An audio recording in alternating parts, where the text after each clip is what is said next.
Hi hello welcome to our channel. నేను మీ journalist Vijaya Reddy.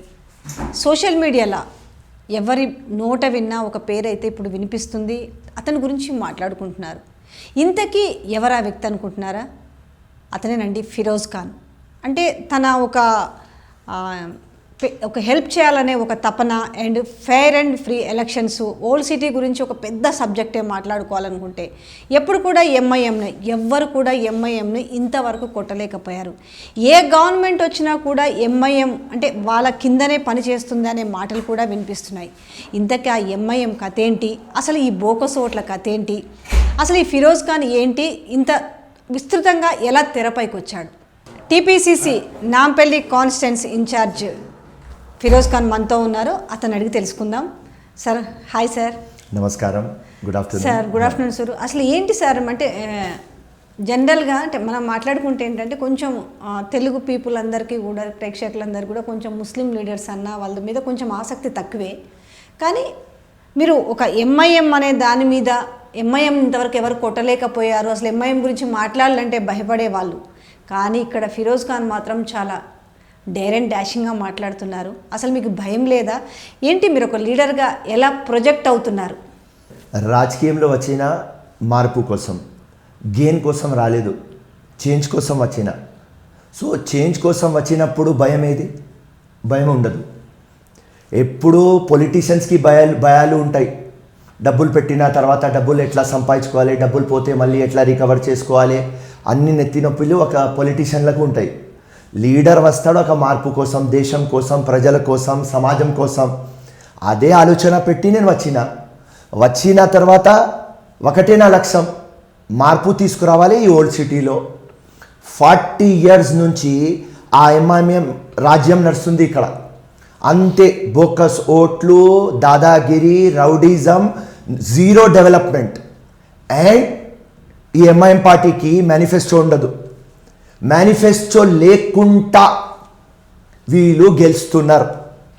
Old సిటీకి మీరు చూడండి, ఒక డస్ట్బిన్ లాగా ఉన్నది old city, blacklisted old city. దాని తర్వాత కూడా వీరు గెలుస్తున్నారు. ఎందుకు గెలుస్తున్నారు? 2009లో ఫస్ట్ టైం నేను ఎమ్మెల్యే ఓడిపోయినా 5000 ఓట్లతో. అప్పుడు చెప్పిన బోకస్ ఓట్లు ఉన్నాయి అంటే ఉట్టి 20% నమ్మినారు. 2014 ఓడిపోయినా 46,000 ఓట్లు తెచ్చి అప్పుడు చెప్పిన బోకస్ ఓట్లు ఉన్నాయి, అప్పుడు 50% నమ్మినారు. 2018 ఎప్పుడు ఓడిపోయినా 50,000 ఓట్లు తెచ్చిన తర్వాత అప్పుడు ప్రజలు నమ్మడం మొదలుపెట్టినారు. కరెక్ట్, ఫిరోజ్ ఖాన్ చెప్తుంది కరెక్ట్. ఈ బోకస్ ఓట్లు ప్రాబ్లం ఏముంటే మనం డిలీట్ చేస్తాం. మేము పోయి ఎలక్షన్ కమిషన్కి చెప్తాం, కంప్లైంట్లు ఇస్తాం, మున్సిపల్ కమిషనర్తో కలుస్తాం, హైకోర్టుకి పోతాం, సుప్రీంకోర్టుకి పోతాం. పోయిన తర్వాత మేము డిలీట్లు చేస్తాం ఓట్లు. వితిన్ 3 months వాళ్ళు మళ్ళీ యాడ్ చేపిస్తారు. సో మన ఓటర్ లిస్ట్లో, మన ఎలక్షన్ కమిషన్ దగ్గర లోపాలు ఉన్నాయి, లకునాస్ ఉన్నది మన సిస్టంలో. ఈ లకునాస్ తీమని చెప్తున్నా నేను. దీనికి పరిష్కారం ఏం? ఆధార్ కార్డ్తో ఎలక్ట్రల్ రోల్ మీరు లింక్ చేస్తే, ఫేస్ రికగ్నిషన్ యాప్ మీరు తీసుకువస్తే ఈ ప్రాబ్లం సాల్వ్ అయిపోతుంది. ఇప్పుడు మనం ఇండిపెండెన్స్ వచ్చిన తర్వాత వరల్డ్ నెంబర్ 1 డెమోక్రసీ మన దగ్గర ఉన్నది. కానీ డెమోక్రసీలో పాయింట్ నెంబర్ 1 ఏది? Fair, free, transparent election. ఇప్పుడు అవుతుంది మన దగ్గర. ఫేర్, ఫ్రీ, ట్రాన్స్పరెంట్ ఎలక్షన్ అవుతుంది. నేను 3 times ఎమ్మెల్యే ఓడిపోయినా. 2019 అసదుద్దీన్ మీద ఎంపీ కంటెస్ట్ చేసిన. అప్పుడు ఎలక్షన్ కమిషన్కి తీసుకుపోయి చూపించిన, సార్ 18 lakh ఓట్స్లో 5 lakh ఓట్ బోకస్లు, డబల్ ఓట్లు ఉన్నాయి, డూప్లికేట్ ఓట్లు ఉన్నాయి.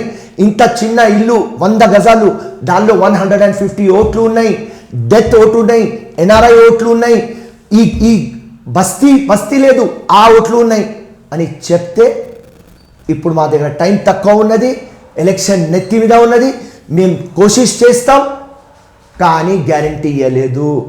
అసదుద్దీన్ ఎలక్షన్ గెలుస్తారు 5 లక్షలు బోకస్ ఓట్లు పెట్టుకొని. మొన్న ఎలక్షన్ అయితే కార్పొరేటర్ ఎలక్షన్లో December 12th ఎలక్షన్ కమిషన్ దగ్గర పోయి కలిసిన, పార్థసారథి గారికి కలిసి చూపించిన, సార్ 3,10,000 ఓట్స్లో 70,000 బోకస్ ఓట్లు ఉన్నాయి, మీకు ఆధారాలతో ఇస్తున్నా, ప్రూఫ్తో ఇస్తున్నా.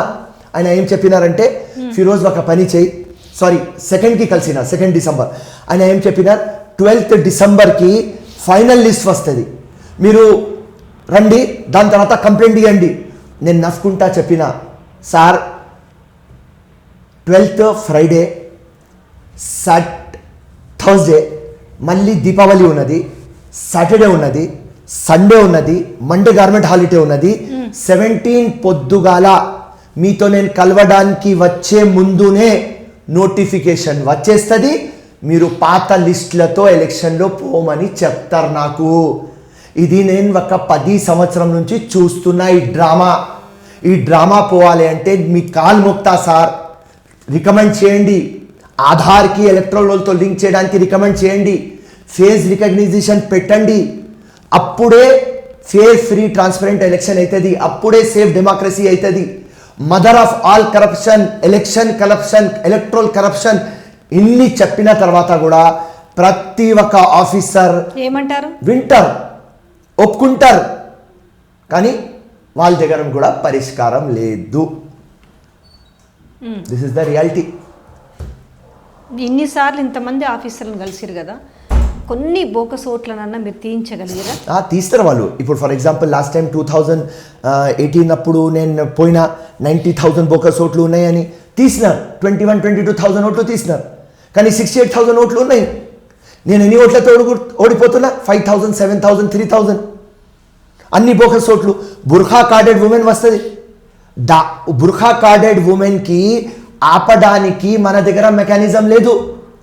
కమిషనర్ ఆఫ్ పోలీస్కి నేను చెప్తా, సార్ మా 275 బూత్లలో 150 బూతులు సెన్సిటివ్, నాకు 150 ఒక మహిళా కానిస్టేబుల్ ఇవ్వండి లోపల చెకింగ్ చేపియడానికి. కమిషనర్ ఆఫ్ పోలీస్ నాకు చెప్తాడు, ఫిరోజ్ టోటల్ గ్రేటర్ హైదరాబాద్లో మా దగ్గర ఓన్లీ 1200 ఉమెన్ కానిస్టేబుల్లు ఉన్నాయి, నేను మీకు 150 కానిస్టేబుల్ నేను ఎక్కడి నుంచి ఇవ్వాలి? 2015 అంటే ఇస్తా. ఇది మన ప్రాబ్లం. మెకానిజం లేదు అంటారు, మ్యాన్ తక్కువ ఉన్నది అని చెప్తారు, మషినరీ తక్కువ ఉన్నది అని చెప్తారు. ఇంకా అంటే బుర్కా చాట్న చాలా జరుగుతున్నాయి, అంటే బుర్కా వేసుకొని ఎవరు చేస్తున్నారు అనేది తెలియటం లేదు. మినిమం 5 to 8 ఓట్స్లో వేస్తారు ఒక్కొక్కరు. బుర్ఖా ఇట్లా వస్తుంది,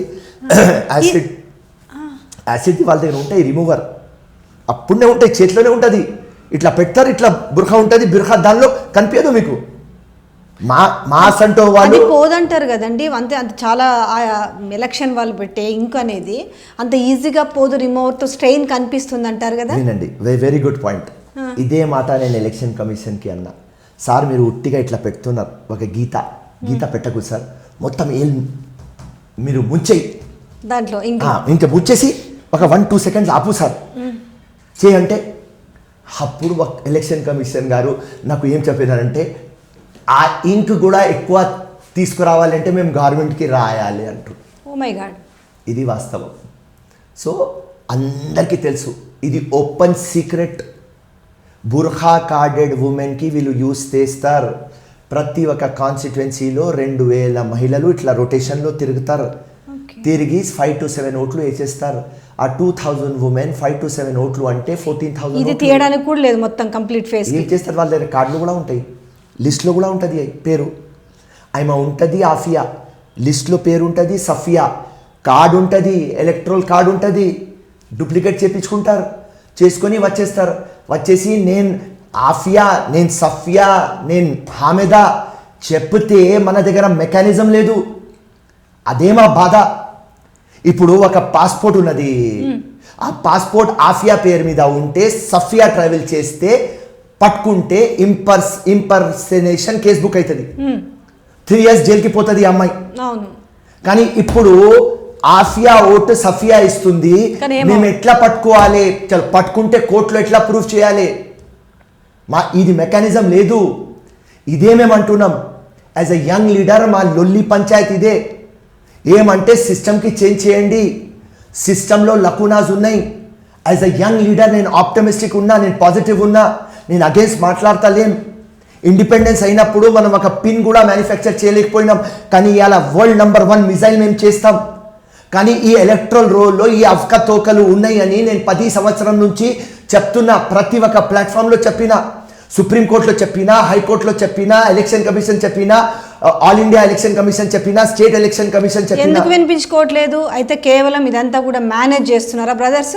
100%. అప్పుడు అసదుద్దీన్ వాళ్ళు అప్పుడు పోయి నేను రాహుల్ గాంధీకి కంప్లైంట్ చేస్తే వాళ్ళు సోనియా గాంధీ దగ్గర ఉన్నారు. బెస్ట్ పార్లమెంటరీ అవార్డు తీసుకున్నారు సోనియా గాంధీ మేడంతో. ఈ బ్రదర్స్ ఏం పీకినారు ఓల్డ్ సిటీలో కాదు, కానీ బెస్ట్ అవార్డు ఇచ్చేసింది మా మేడం. ఎందుకు ఇచ్చింది అంటే వాళ్ళ దగ్గర ఉన్నారు కాబట్టి, అంతే కుక్కలాగా ఉన్నారు, ఇస్తాం. ఇదే కదా అవుతుంది.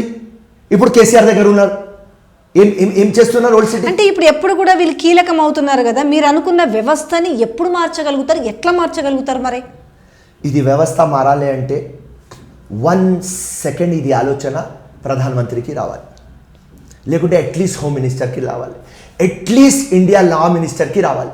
ఈ ముగ్గురికి వస్తే అవుతుంది. ఎలక్షన్ కమిషన్ స్టేట్ కానీ సెంటర్ కానీ కాన్స్టిట్యూషనల్ బాడీస్, కానీ unfortunate state election commission is controlled by ముఖ్యమంత్రి కేసీఆర్. ఆయన అక్కడ పోతే సెంటరే. వాళ్ళు చెప్పడానికి అది కాన్స్టిట్యూషనల్ బాడీ. మనం ఏదో సత్కొని చూసుకొని రైట్, అరే మా దగ్గర ఇండియాలో ఇది ఉన్నాయిరా భాయ్, ఈ ఇండిపెండెంట్ బాడీలో దగ్గర పోతే మీరు చూస్తారు సిబిఐ ఎట్లా బిహేవ్ చేస్తుంది, ఈడీ ఎట్లా బిహేవ్ చేస్తుంది, ఇన్కమ్ ట్యాక్స్ ఎట్లా బిహేవ్ చేస్తుంది, ఎలక్షన్ కమిషన్ ఎట్లా బిహేవ్ చేస్తుంది. నేను ప్రాక్టికలీ గ్రౌండ్లో వచ్చిన తర్వాత ఇది చూసిన తర్వాత ఒకసారి కోపం వస్తుంది, ఒకసారి లే మార్పు మనం తీసుకురావాలి, ఏ కష్టం నేను పడుతున్నా నెక్స్ట్ జనరేషన్ పడవద్దు అని పాజిటివ్గా ఉన్నా. సో ఇది వాస్తవం. ఎంతమందికి నేను కలిసి చెప్పినా ప్రతి ఒక్కరు ఒప్పుకున్నారు, కరెక్ట్ కరెక్ట్ కరెక్ట్. లే సార్, ఎందుకు సార్ చిన్న స్కీమ్ ఉంటే మీరు ఆధార్తో చేస్తున్నారు. మొన్న కోవిడ్-19 అయితే ప్రధానమంత్రి 80 crores డబ్బులు ఇచ్చినారు. ఎట్లా ఇచ్చినారు? జన్ధన్ అకౌంట్తో, ఆధార్తో. చిన్న చిన్న స్కీమ్కి మీరు ఆధార్ అంటున్నారు. ఇప్పుడు ముఖ్యమంత్రి నీళ్ళు ఇవ్వాలి అంటే 20,000 లీటర్స్ ఆధార్ కార్డ్ కంపల్సరీ అంటున్నారు. అరే చిన్న చిన్న దానిలో మీరు ఆధార్ కంపల్సరీ అంటుంటారు. మెయిన్ ఎలక్షన్ ఇక్కడ అవుతుంది అవకతవకలు అని ముఖ్యమంత్రి నుంచి ఎలక్షన్ కమిషన్ దాకా, చీఫ్ జస్టిస్ నుంచి లోకల్ అడ్వకేట్ దాకా అందరికీ తెలిసిన తర్వాత ఈ మార్పు ఎందుకు అయితే లేదు? ఎందుకంటే అలయన్స్. ఇక్కడ అసదుద్దీన్ అలయన్స్ కేసీఆర్తో, అక్కడ సెంటర్లో నరేంద్ర మోదీ అమిత్ షాతో అలయన్స్ అసదుద్దీన్ది. ఇప్పుడు అసదుద్దీన్ బీహార్ తర్వాత వెస్ట్ బెంగాల్ పోతున్నాడు. బీహార్లో ఎందుకు పోయినాడు? ఇక్కడ ఓల్డ్ సిటీలో ఏదైనా పీకినాడు, డెవలప్మెంట్ చేసినాడు, బీహార్కి పోయినాడు. 5 ఎమ్మెల్యేలు గెలిపించినాడు అన్నారు ముస్లిం ఎమ్మెల్యేస్, కానీ చూస్తే 12 ముస్లిం ఎమ్మెల్యేస్ ఓడిపోయినారు అసదుద్దీన్ గురించి. ఇప్పుడు వెస్ట్ బెంగాల్లో ఎందుకు పోతున్నారు? అమిత్ షా డీల్ ఇచ్చేసినాడు, 300 crores ప్యాకేజ్. ముస్లిమ్స్ ఓట్లు తీసుకోవాలి, దళిత ఓట్లు తీసుకోవాలి, బీజేపీ హిందుత్వ ఓట్లు ఉంటాయి, డివైడ్ చేయాలి, మమతా బెనర్జీకి ఫినిష్ చేయాలి. నెక్స్ట్ తమిళనాడు స్టాలిన్ అగేన్స్ట్ పోవాలి, ముస్లిం ఏరియాస్కి కాన్సన్ట్రేట్ చేయాలి, స్టాలిన్కి ముస్లిం ఓట్లు పడవద్దు. అక్కడ ఇప్పుడు ప్రెసిడెంట్ ముఖ్యమంత్రి బీజేపీతో టైఅప్, అసదుద్దీన్ అక్కడ కూడా వెళ్ళిపోతాడు. తో అసదుద్దీన్ ఇండియా నంబర్ 1 బ్రోకర్. ఆ లంగా పార్టీకి పెద్ద బ్రోకర్ వీడు. ఈ బ్రోకర్కి వీళ్ళు పట్టుకున్నారు. నాకు బీజేపీ వాళ్ళు అన్నారు, నువ్వు రా మా పార్టీలో, నీలాగా సెక్యులర్ కావాలి, మాకు ఇండియాకి ప్రేమ చేసే వ్యక్తి కావాలి, నీ స్పీచ్ చూసినాం, నువ్వు మాటియర్ కావాలి అంటావా, హిందుస్థాన్ జిందాబాద్ అని చెప్తావా, భారత్ మాతా జిందాబాద్ అంట, నువ్వు రావాలి ఫిరోజ్ అన్నారు. నేను తప్పకుండా వస్తా, నువ్వు అసదుద్దీన్ మీద నాకు టికెట్ డిక్లేర్ చేయి, నేను వచ్చేస్తా. కంటెస్ట్ చేసినా కదా నేను కాంగ్రెస్ పార్టీతో 2019. ఇప్పుడు మీరు కూడా అయ్యండి, నేను చూపిస్తా, అప్పుడు వస్తా బీజేపీలో. నేను మీ స్టేట్ యూనిట్ ఎంఐఎం అగేన్స్ మాట్లాడుతున్నారు, కానీ మీ హైకమాండ్ అసదుద్దీన్తో డీలింగ్ చేస్తుంది. ఇది వాస్తవం. కానీ స్టేట్లో మొన్న మనం చూసుకుంటే కార్పొరేషన్ ఎలక్షన్స్లో ఒకవైపు బండి సంజయ్ కానీ ధర్మపురి అరవింద్ కానీ చాలా తీవ్రమైన వ్యాఖ్యలు చేశారు కరెక్టే కదా, మీరు పక్కా. విన్నారు. అటు ఆ ఘాట్లు బాటలో కొడతామని వాళ్ళు, ఇట్లా బగలు కొడతారని వీళ్ళు, మేము దారుసలాములు బద్దలు కొడతామని వీళ్ళు, సర్జికల్ స్ట్రైక్, రోహింగ్యాలు, ఇవన్నీ కూడా మిక్స్ చేసి ఒక ఇట్లా గూస్ బంప్స్ వచ్చేలాగా మాట్లాడారు. ఏంటి దీని వెనుక మతలబ్ ఏంటి?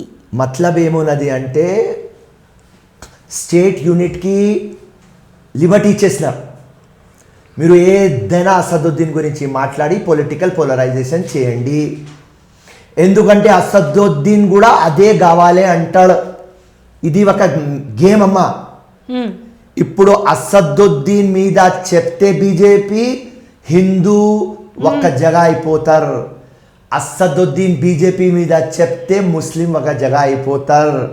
ఇప్పుడు నేను నా చిన్న తమ్ముడికి టికెట్ ఇచ్చిన ఈ కార్పొరేటర్ ఎలక్షన్లో, చిన్న తమ్ముడు భార్యకి, ప్రజల్లో నేను తిరిగేటప్పుడు నాకు దగ్గరున్న మనుషులు ఏమంటున్నారంటే, హిందూస్ అన్న 2023లో మీకు వేస్తాము ఓటు, ఇప్పుడు ప్రస్తుతం బీజేపీకి వేస్తామన్నా. ముస్లిమ్స్ నాకు కలిస్తే 223కి మీకు వేస్తామన్నా, కానీ ఇప్పుడు ఎంఐఎంకి వేస్తాం. ఎందుకంటే ఇప్పుడు సిచ్యువేషన్ పాడైపోతుంది అన్న.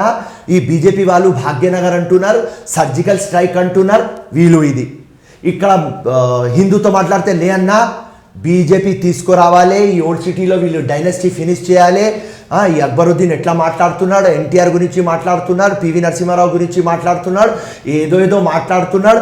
ఈ ఫాల్తునా కొడుకులు వీళ్ళకు తీయాలి అన్న, బీజేపీకి వేస్తాం. అప్పుడే మాకు అర్థమైపోయింది. నేను రిపోర్ట్ రాసేసిన మా కాంగ్రెస్ ప్రెసిడెంట్కి, ఉత్తమ్ కుమార్ రెడ్డి గారికి. ఆ రిపోర్ట్ కాపీ కూడా మీకు చూపిస్తా. చెప్పేసిన 2 కంటే ఎక్కువ కార్పొరేటర్లు రారు.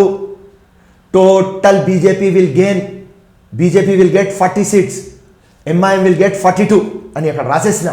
చూస్తే ఏమొచ్చింది, 48 బీజేపీ, 44 ఎంఐఎం. ఇది పొలిటికల్ పోలరైజేషన్. ఇదే డ్రామా నడుస్తుంది. పార్లమెంట్లో కూడా అసదుద్దీన్ ఇట్లా లేసి మాట్లాడతాడు నరేంద్ర మోదీ గురించి, అమిత్ షా గురించి. ఏమేం నోట్కి ఏం వస్తే అది చెప్తాడు. ఆయన ఒక ఎంపీ. ఎంతసేపు బీజేపీ గవర్నమెంట్కి ఒక సిబిఐ రేడ్, ఎన్ని అవకతవకలు చేస్తున్నారు వీళ్ళు. మొత్తం వక్ఫ్ బోర్డ్ ప్రాపర్టీలు తిన్నారు. నేను బీజేపీ వాళ్ళకు అన్నా, అరే నీకు చిత్తశుద్ధి ఉంటే నేను ఇస్తారా భయ్, ఒక 100 కేసులు ఇస్తా వీళ్ళు చేసింది. హైకోర్టులో వేయండి, మీ గవర్నమెంట్ సిబిఐ ఎంక్వైరీ పెట్టండి. జగన్ ఎట్లా లోపల పోయినారు, వీళ్ళు కూడా వెళ్ళిపోతారు. వీళ్ళ చిన్న తమ్ముడి మీద 15 కేసులు ఉన్నాయి. ఒక్క కేసు కూడా ట్రయల్ మీద రాదు. 2 కేసులు ట్రయల్ మీద తీసుకురండి, కన్విక్ట్ అయిపోతాడు. ఎలక్షన్ కంటెస్ట్ చేయలేడు. చెప్పండి, మీకు చిత్తశుద్ధి ఉంటే నేను చూపిస్తా. ఎలక్ట్రల్ రోల్కి ఆధార్కి మిక్స్ చేయండి, లింక్ చేయండి, ఇంకొకటి ఫేస్ రికగ్నిషన్ పెట్టండి. 226లో డిలిమిటేషన్ అవుతుంది. డిలిమిటేషన్లో మొత్తం రాజశేఖర రెడ్డి గారు మొత్తం 8 కాన్స్టిట్యుయెన్సీస్ గిఫ్ట్గా ఇచ్చేస్తారు వీళ్ళకు. 65% ముస్లిం పాపులేషన్, 35% హిందూ పాపులేషన్. దాని తర్వాత ఈ బోకసోట్లు మా అయ్యా జాగిరని గెలుస్తూనే పోతారు. ఒకవేళ ప్రాపర్గా డిలిమిటేట్ చేసి 50% హిందూ, 50% ముస్లిమ్స్ చేసి ఇస్తే 2029 అసదుద్దీన్ ఎలక్షన్ ఓడిపోతారు. 2033 ఎంఐఎం ఒక ఎమ్మెల్యేకే రిస్ట్రిక్ట్ అయిపోతుంది. ఒకవేళ మీకు చిత్తశుద్ధి ఉంటే నాకు ఒక స్కడ్ మిజైల్ లాగా తీసుకురండి. నేను ఏదో లైఫ్ సెటిల్ చేయడానికి మీ బీజేపీలో పార్టీలో రావడానికి ఫస్ట్ మిమ్మల్ని ఒకటి అడగాలనుకుంటున్నాను. అడగండి. ఎంఐఎం ముస్లిం, టోటల్ ముస్లిమ్స్ అంటే ఒక యూనిటీ అంటారు. అందరూ అందులోకి పోవడానికి, అందులోనే అంటే అంత ఒక బలవంతమైన శక్తిగా ఎదిగిరు. అది ఏ రకంగా ఎదిగిరు అనేది మీరైతే చెప్తారు. ఆ పార్టీ పేరుతేనే మీరు ఇప్పుడు అసలు మా నిప్పులు చెరుగుతున్నారు కదా. మీరెందుకు ఒక రెబల్గా తయారైనారు? అలా ఎందుకు అనిపించింది? వాళ్ళకి అగేనెస్ట్గా వాళ్ళు చేస్తున్న వాటిని ఎత్తి చూపాలనేసి ఆ క్రమంలో మీకు వచ్చిన ఒత్తిళ్ళేంటి, బెదిరింపులేంటి, మీకు ఎదుర్కొన్న సవాళ్ళేంటి?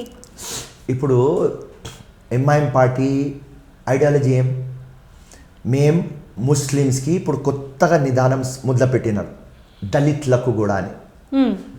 వాళ్ళ స్లోగన్ ఏం? జై మీమ్. మీమ్ అంటే ముస్లిం. జై మీమ్, జై భీమ్. ఇప్పుడు జై మీమ్ అంటారు. ఎవరు ముస్లిమ్స్కి డెవలప్ చేసినారు వీళ్ళు? ఓల్డ్ సిటీ పరిస్థితి చూడండి. రోడ్స్, డ్రైనేజ్, నాలా, housing, school, education, infrastructure, jobs, loan, ఎక్కడైనా వీళ్ళు డెవలప్ చేసినారా? ముస్లిం కమ్యూనిటీకి డెవలప్ చేసినారా? సింపుల్ మీకు ఇలా చెప్తా.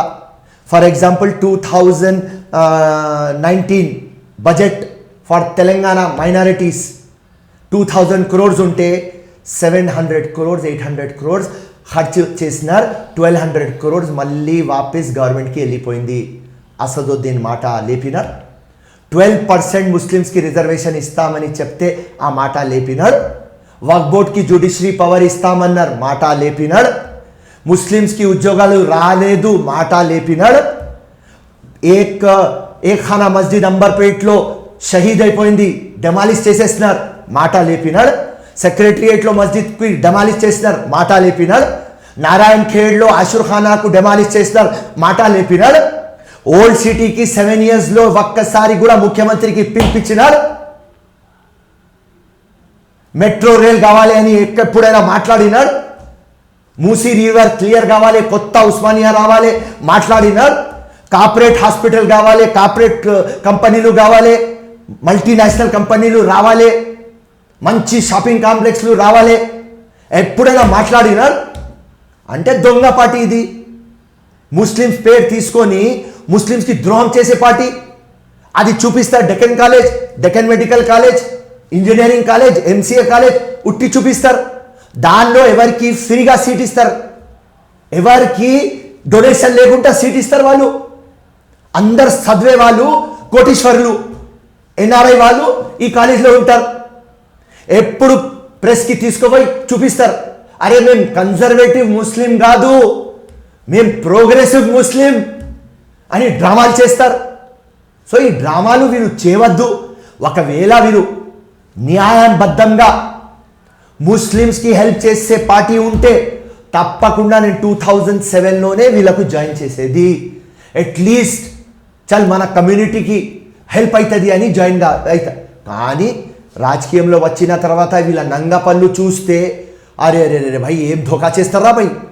గ్రేట్నెస్ ఏమంటే మేనిఫెస్టో లేకుండా వీళ్ళు గెలుస్తారు, అది వీళ్ళ గ్రేట్నెస్. సో ఒక వాయిస్ రావాలి, మార్పు రావాలి.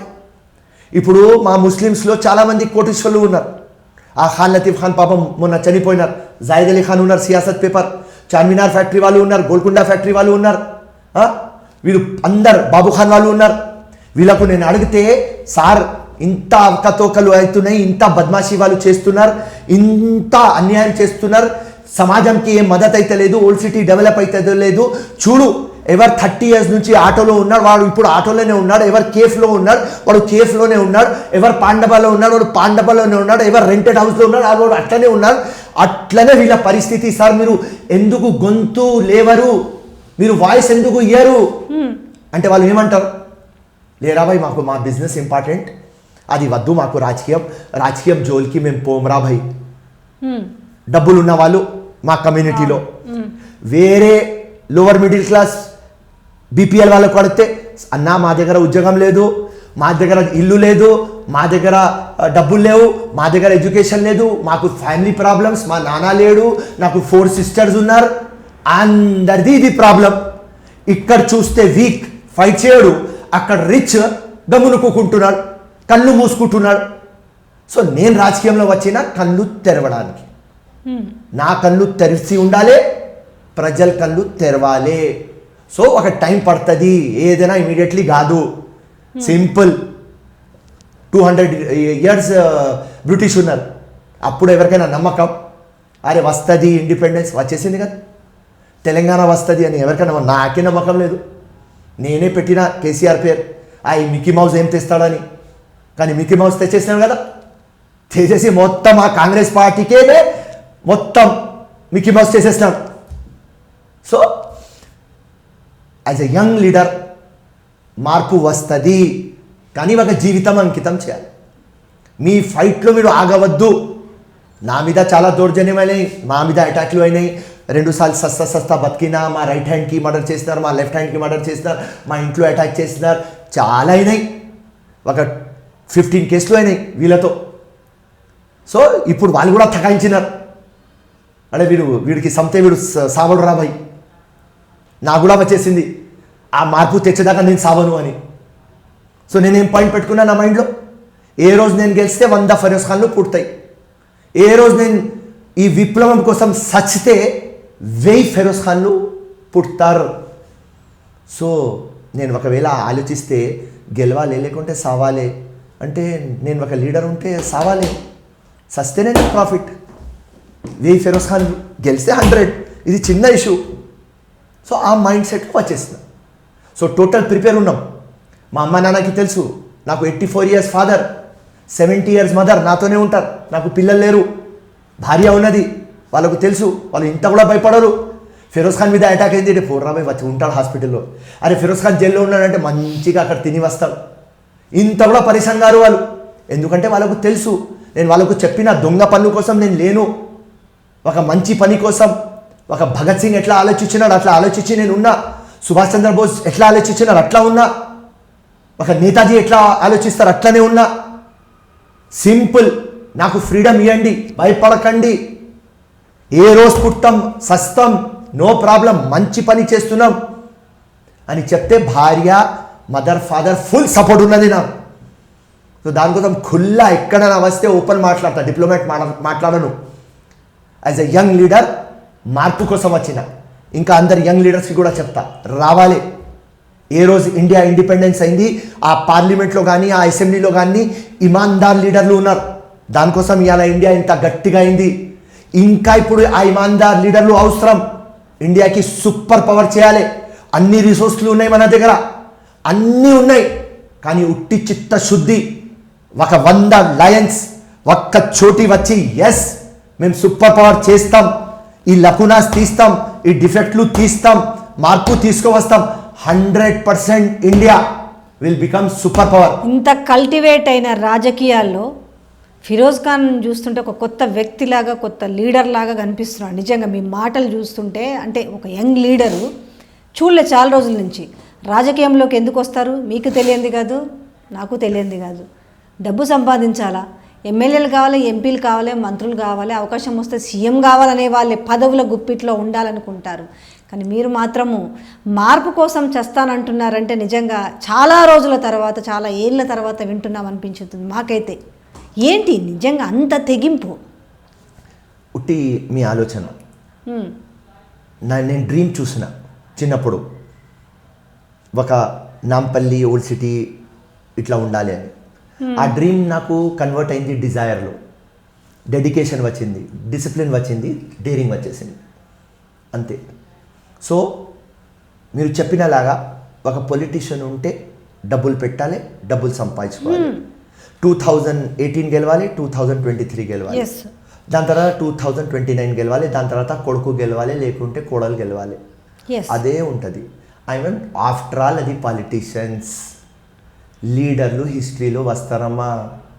సో నాకు చిన్నప్పటి నుంచి ఒక్కటే మైండ్, దేశం కోసం సావాలి, ఒక మాటియర్ కావాలి, ఐపీఎస్ కావాలి, కశ్మీర్ పోస్టింగ్ తీసుకోవాలి, టెర్రరిస్ట్కి సంపాలి, లేకుంటే ఏ టైం వస్తుంది మనం సావాలి, సస్తప్పుడు ఆ ఇండియా ఫ్లాగ్ నా బాడీ మీద ఉండాలి, జనగణమన ఉండాలి, అది నా చిన్నప్పటి నుంచి కోరిక. అన్ఫార్చునేట్లీ ఐపీఎస్ కాలేదు, ప్రాబ్లంలు వచ్చినాయి, దాని తర్వాత రాజకీయంలో వచ్చిన, రాజకీయం కూడా అదే మైండ్ సెట్తో ఉన్నా. సో లీడర్ కావాలి, నా కోరిక ఏ రోజు నేను సస్తే మినిమం 50,000 మంది ఆ గ్రేవ్ యార్డ్కి రావాలి, 5 minutes లైట్ బంద్ కావాలి, ఒక్క స్టాచ్యూ ఎక్కడైనా ఫిరోజ్ ఖాన్ది ఉండాలి. అప్పుడే అనుకుంటా ఇంత బ్యూటిఫుల్ లైఫ్ నాకు దేవుడు ఇచ్చింది, డైమండ్ లాగా లైఫ్, నేను దానికి విలువ చేసిన అని.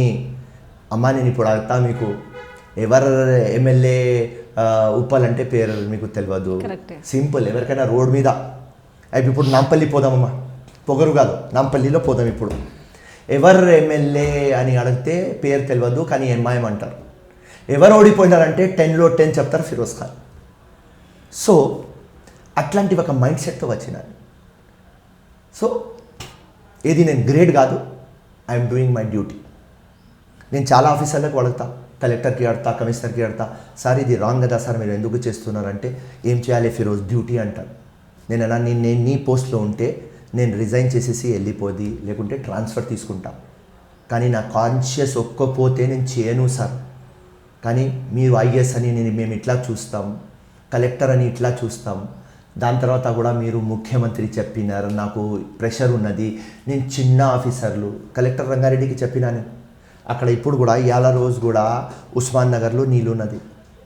నేను 62 days తర్వాత కలిస్తే ఆయనకు అన్నా, ఏం సార్ మీ కేటీఆర్ ఇంత పెద్దగా మాట్లాడతాడు, కేసీఆర్ ఇంత మాట్లాడతాడు, ఇప్పుడు కూడా నీళ్ళు ఉన్నది, పాపం వాళ్ళకు మీరు రీహాబిలేట్ చేయలేదు, వాళ్ళకు అన్నం తినిపించలేదు, ఏం సార్ ఇట్లా మీరు చేస్తున్నారు, పాపం ఎక్కడ పోవాలి ఆ బీద ప్రజలు అంటే ఆయన ఏమంటున్నా, నేను గవర్నమెంట్కి రాసేసిన, వాళ్ళు శాంక్షన్ చేయాలి, నేను చిన్న ఆఫీసర్ కదా అన్నాడు. నేను నా సార్ నువ్వు కలెక్టరే చిన్న ఆఫీసర్ అంటే నువ్వు పేరు తీసేసి చపరాసి పెట్టేయి సార్, అక్కడ నుంచి తీసే కలెక్టర్ రంగారెడ్డి, చపరాసి రంగారెడ్డి పెట్టేయి. సో ఇది నార్మల్, కానీ మన ఆలోచన టోటల్ డిఫరెంట్. సో అతను పని చేయకుండా చైర్లో కూర్చొని సంతోషంగా ఉన్నాడు, నేను ఇట్లా మార్పు తీసుకురావాలి, అది నా సంతోషం. సరే, ఇంత ఆలోచనలు ఉన్నాయి, ఇంత అగ్రెసివ్గా వెళ్తున్నారు, ఇలాంటప్పుడు మీరు ఒక పార్టీలో ఉండడం ఎందుకు? మీరు ఇదంతా కూడా ఒక ఇండిపెండెంట్గా ఉండి చేయొచ్చు కదా. మీకంటే ఇప్పుడు వ్యక్తిగత ఇమేజే ఉంది కదా. కాంగ్రెస్ పార్టీని ఎందుకు ఎంచుకున్నారు? పీఆర్పీ నుంచి వచ్చారు, కాంగ్రెస్ పార్టీని ఎంచుకోవడానికి ఏంటి రీజన్ ఏమంటే Congress party secular party and దానిలో చాలా అడ్వాంటేజ్ ఉన్నాయి పీపుల్ లైక్ మీ. ఎందుకంటే రాహుల్ గాంధీ యంగ్కి ముందుకి రా అంటున్నాడు. అన్ఫార్చునేట్లీ ఇప్పుడు రాహుల్ గాంధీ ప్రెసిడెంట్ కావాలి, ఆయన తీసుకోవాలి. రాహుల్ గాంధీ ఆయన జాబ్ ప్రాపర్గా చేస్తలేరు. సో రాహుల్ గాంధీ ఎప్పుడు యంగ్, నేను ఎప్పుడు రాహుల్ గాంధీతో మాట్లాడితే ఆయన ఎస్ ఫిరోజ్ డూ ఇట్ అంటాం. సో నా ప్రెసిడెంట్ నాకు చేయమని చెప్తే ఈ పార్టీలో నాకు చాలా ఆపర్చునిటీస్ కనిపించినాయి. నేను ఇప్పుడు ఇట్లా మాట్లాడతా మీ ఛానల్ ముందు, నాకు ఒక్క సీనియర్ కూడా ఫోన్ చేయరు, ఏ ఫిరోజ్ ఇట్లా మాట్లాడినావా అని. అది అడ్వాంటేజ్. ఏ పార్టీలో ఉంటా ఆ పార్టీ నాకు విలువ ఇస్తుంది. అండ్ నెంబర్ 2 పాయింట్ మీరు చెప్పినారు, ఒక ఇండిపెండెంట్ పార్టీ వేరే పార్టీ నువ్వు పెట్టుకోవచ్చు కదా అని. సో పార్టీ పెట్టాలంటే డబ్బులు ఉండాలి అమ్మా. నేను చిరంజీవి గారికి చూసిన, చిరంజీవి గారి పార్టీ ఎందుకు క్లోజ్ చేస్తారు? 2010 డబ్బులు చాలా ఉన్నాయి కదా, టికెట్లు చాలా అమ్ముకున్నారు అనేసి చాలా ఉన్నాయి, బోల్ని డబ్బులు వెనకేసుకున్నారు అనేది కూడా ఉంది కదా అప్పుడు అపవాదు. ఓకే అది అలిగేషన్స్, కానీ ఎవరు ప్రూఫ్ చేయలేదు. దాని గురించి మనం మాట్లాడవద్దు, ఎందుకంటే మన ప్రూఫ్ లేదు. నా దగ్గర ప్రూఫ్ ఉంటే చెప్పేస్తా ఇప్పుడే, అరే చిరంజీవి గారు మీరు తీసుకున్నారు కదా, అరవింద్ గారు మీరు తీసుకున్నారు కదా అని చెప్పేస్తా ఇక్కడ. అప్పుడు ఎలా ఉండే చిరంజీవితో? చిరంజీవి ఎలా చాలా క్లోజ్. చిరంజీవి కూడా ఫేవరెట్ నేనే, ఎందుకంటే తెలంగాణ యాజిటేషన్ నడుస్తుంది, ఏదైనా కావాలంటే ఫిరోజ్ కావాలి. నేను సిటీలో నేనే, అప్పుడు గ్రేటర్ హైదరాబాద్ ప్రెసిడెంట్ నేనే. ఎప్పుడు చిరంజీవి సిటీలో ఏదైనా ధర్నా కానీ ప్రొటెస్ట్ కానీ ఫిరోజ్ ఖాన్ లేకుండా ఆయన బయట రాడు. అంత క్లోజ్. ఆయనకు నేను చాలా రెస్పెక్ట్ చేస్తా, ఇలా కూడా రెస్పెక్ట్ చేస్తా. కానీ ఒక వాస్తవం మీకు చెప్తున్నా, 2009లో ఎలక్షన్ అయిన తర్వాత 2010లో ఆయన మీటింగ్ పిలిపించినాడు. మీటింగ్ పిలిపించి ఏమన్నాడంటే, మొత్తం స్టేట్కి నేను రెంట్లు, ఫోన్ బిల్లు, కంప్యూటర్లు అది అన్నీ చేస్తుంటే 1 కోటి రూపాయలు అవుతున్నాయి, నాకు ఇప్పుడు అది లేదు, నేను డబ్బులు పెట్టలేను, ఒకవేళ మీరు అందరు పెట్టుకుంటారంటే కంటిన్యూ చేయండి, లేకుంటే మనం పార్టీ క్లోజ్ చేద్దాం. తో సింపుల్ మ్యాటర్ ఆఫ్ మనీ. ఇప్పుడు చిరంజీవి గారి దగ్గర అంత డబ్బులు ఉన్న తర్వాత ఆయనకు మనసు లేదు. ఇప్పుడు మా దగ్గర మనసు ఉన్నది కానీ డబ్బులు లేవు. సో ఒక పార్టీ కావాలి అంటే డబ్బులు కావాలి, డబ్బులు లేకుండా పార్టీ నడవదు. ఓకే, ఎంఐఎం రేపు ఎప్పుడైనా కూడా ఎక్కడ గవర్నమెంట్ ఫామ్ అయితే అక్కడికి వస్తుంది. రేపు ఇదే పరిస్థితి కాంగ్రెస్ పార్టీ రేపు కనుక స్టేట్లో ఫామ్ అయితే ఖచ్చితంగా ఎంఐఎం మళ్ళీ వీళ్ళతో ఖచ్చితంగా కలవదని గ్యారెంటీ. అప్పుడు మీరు అనుకున్నవి ఎట్లా సాధిస్తారు? 100% అవుతారు. మరి మీరు అనుకున్నది ఎట్లా సాధిస్తారు అప్పుడు? ఓకే, అప్పుడు మన ఈక్వేషన్స్ చూసుకుందాం, రైట్? పాలిటిక్స్లో no permanent friends, no permanent enemies. ఇప్పుడు అసదుద్దీన్కి ఇంత కోటీశ్వర్ చేసింది ఎవరు? కాంగ్రెసే కదా. ఇప్పుడు దారుసలాం ఇచ్చింది కాంగ్రెసే, ఆ మెడికల్ కాలేజ్ ఇచ్చింది కాంగ్రెసే. కోట్లు సంపాదించుకున్నాడంటే రాజశేఖర రెడ్డి టైం తెలంగాణ వద్దు అని చెప్తాడు అసదుద్దీన్. రాజశేఖర రెడ్డి ఏం పని తీసుకుపోతే చేసేది? కోట్లు వచ్చినాయి రాజశేఖర రెడ్డి తరఫు నుంచి. ఆ మొత్తం కాలేజీలు వచ్చినాయి సోనియా గాంధీ గురించి, ముందుగా దారుసలాం వచ్చింది ఇందిరాగాంధీ గురించి. సో మొత్తం ఈ ఎంఐఎం లంగా పార్టీకి పవర్ఫుల్ చేసింది మా కాంగ్రెసే. ఇప్పుడు మా కాంగ్రెస్ సీనియర్లకు నేను చెప్తే కరెక్ట్ ఫిరోజ్ కానీ ఆ టైం ఈక్వేషన్ వేరేది, అప్పుడు అట్లా అప్పుడు ఇట్లా. నువ్వు కరెక్ట్ చెప్పినావా? 100% 223లో ఎలక్షన్ అయితే ఒక ఈక్వేషన్ ఇస్తా మీకు. 25 సీట్స్ కాంగ్రెస్కి, 35 సీట్స్ టీఆర్ఎస్కి, 7 to 8 సీట్స్ ఎంఐఎం దగ్గర ఉంటే 100% ఈ ముగ్గురు కలుసుకొని గవర్నమెంట్ ఫామ్ చేస్తారు. మళ్ళీ అప్పుడు బయటకు వస్తారా మీరు? నాకు నా లక్ష్యం, నా గోల్ రీచ్ అయితే ఆ పార్టీలో ఉంటా, రీచ్ కాకపోతే పార్టీ ఇడ్చేస్తా. ఏం పార్టీ ఇడ్సేస్ అంటే ఇప్పుడు ఉన్నవి మనకు కనిపిస్తున్నాయి 3: బీజేపీ, టీఆర్ఎస్, కాంగ్రెస్. ఏవైనా కూడా వీటితోటే పాటు అంటే మీరు ఒకవేళ ఇప్పుడు కాంగ్రెస్ పార్టీ మంచి ఊపు ఉందంటే, అలయన్స్కి వచ్చిందంటే మళ్ళీ వేరే పార్టీకి వెళ్తారా ఏంటి అసలు? నా లక్ష్యం మార్పు అమ్మ.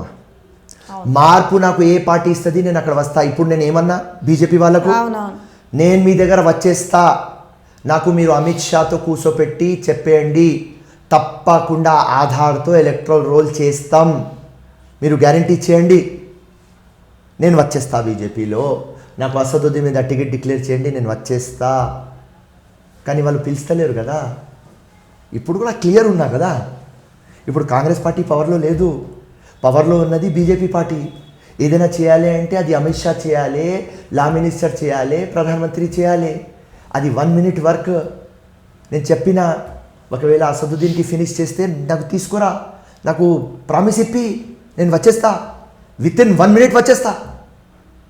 So I'm very clear about my mission, about my vision, about my మార్పు. I'm very clear. ఇలా కాంగ్రెస్లో ఉన్నా ఐ రెస్పెక్ట్ కాంగ్రెస్. కానీ రేపటి దినం ఎంఐఎంతో లింక్ చేసిన తర్వాత నా మక్సద్ వెళ్ళిపోతుంది, నా జీవితం మక్సద్ వెళ్ళిపోతుంది. అప్పుడు దండం పెట్టి వేరే పార్టీ వెళ్ళిపోతా, అంతే. ఇంత అగ్రెసివ్గా మాట్లాడుతున్న తరుణంలో మీ మీద వాళ్ళు టార్గెట్ చేసిన అంశాల్లో మిమ్మల్ని ఎంతో కొంత భయం కానీ, బాగా బాధించింది కానీ, బాగా కలవరపెట్టిన అంటే మీన్స్ భయాందోళనకు గురి చేసిన అంశం ఏదైనా ఒకటి చెప్పగలుగుతారా? అమ్మ 2 సార్లు, ఒకసారి నాకు 5 bullets కొట్టినారు, ఒకసారి నాకు స్టాబింగ్ అయింది. స్టాబింగ్ అయితే 100 స్టిచ్లు ఉన్నాయి.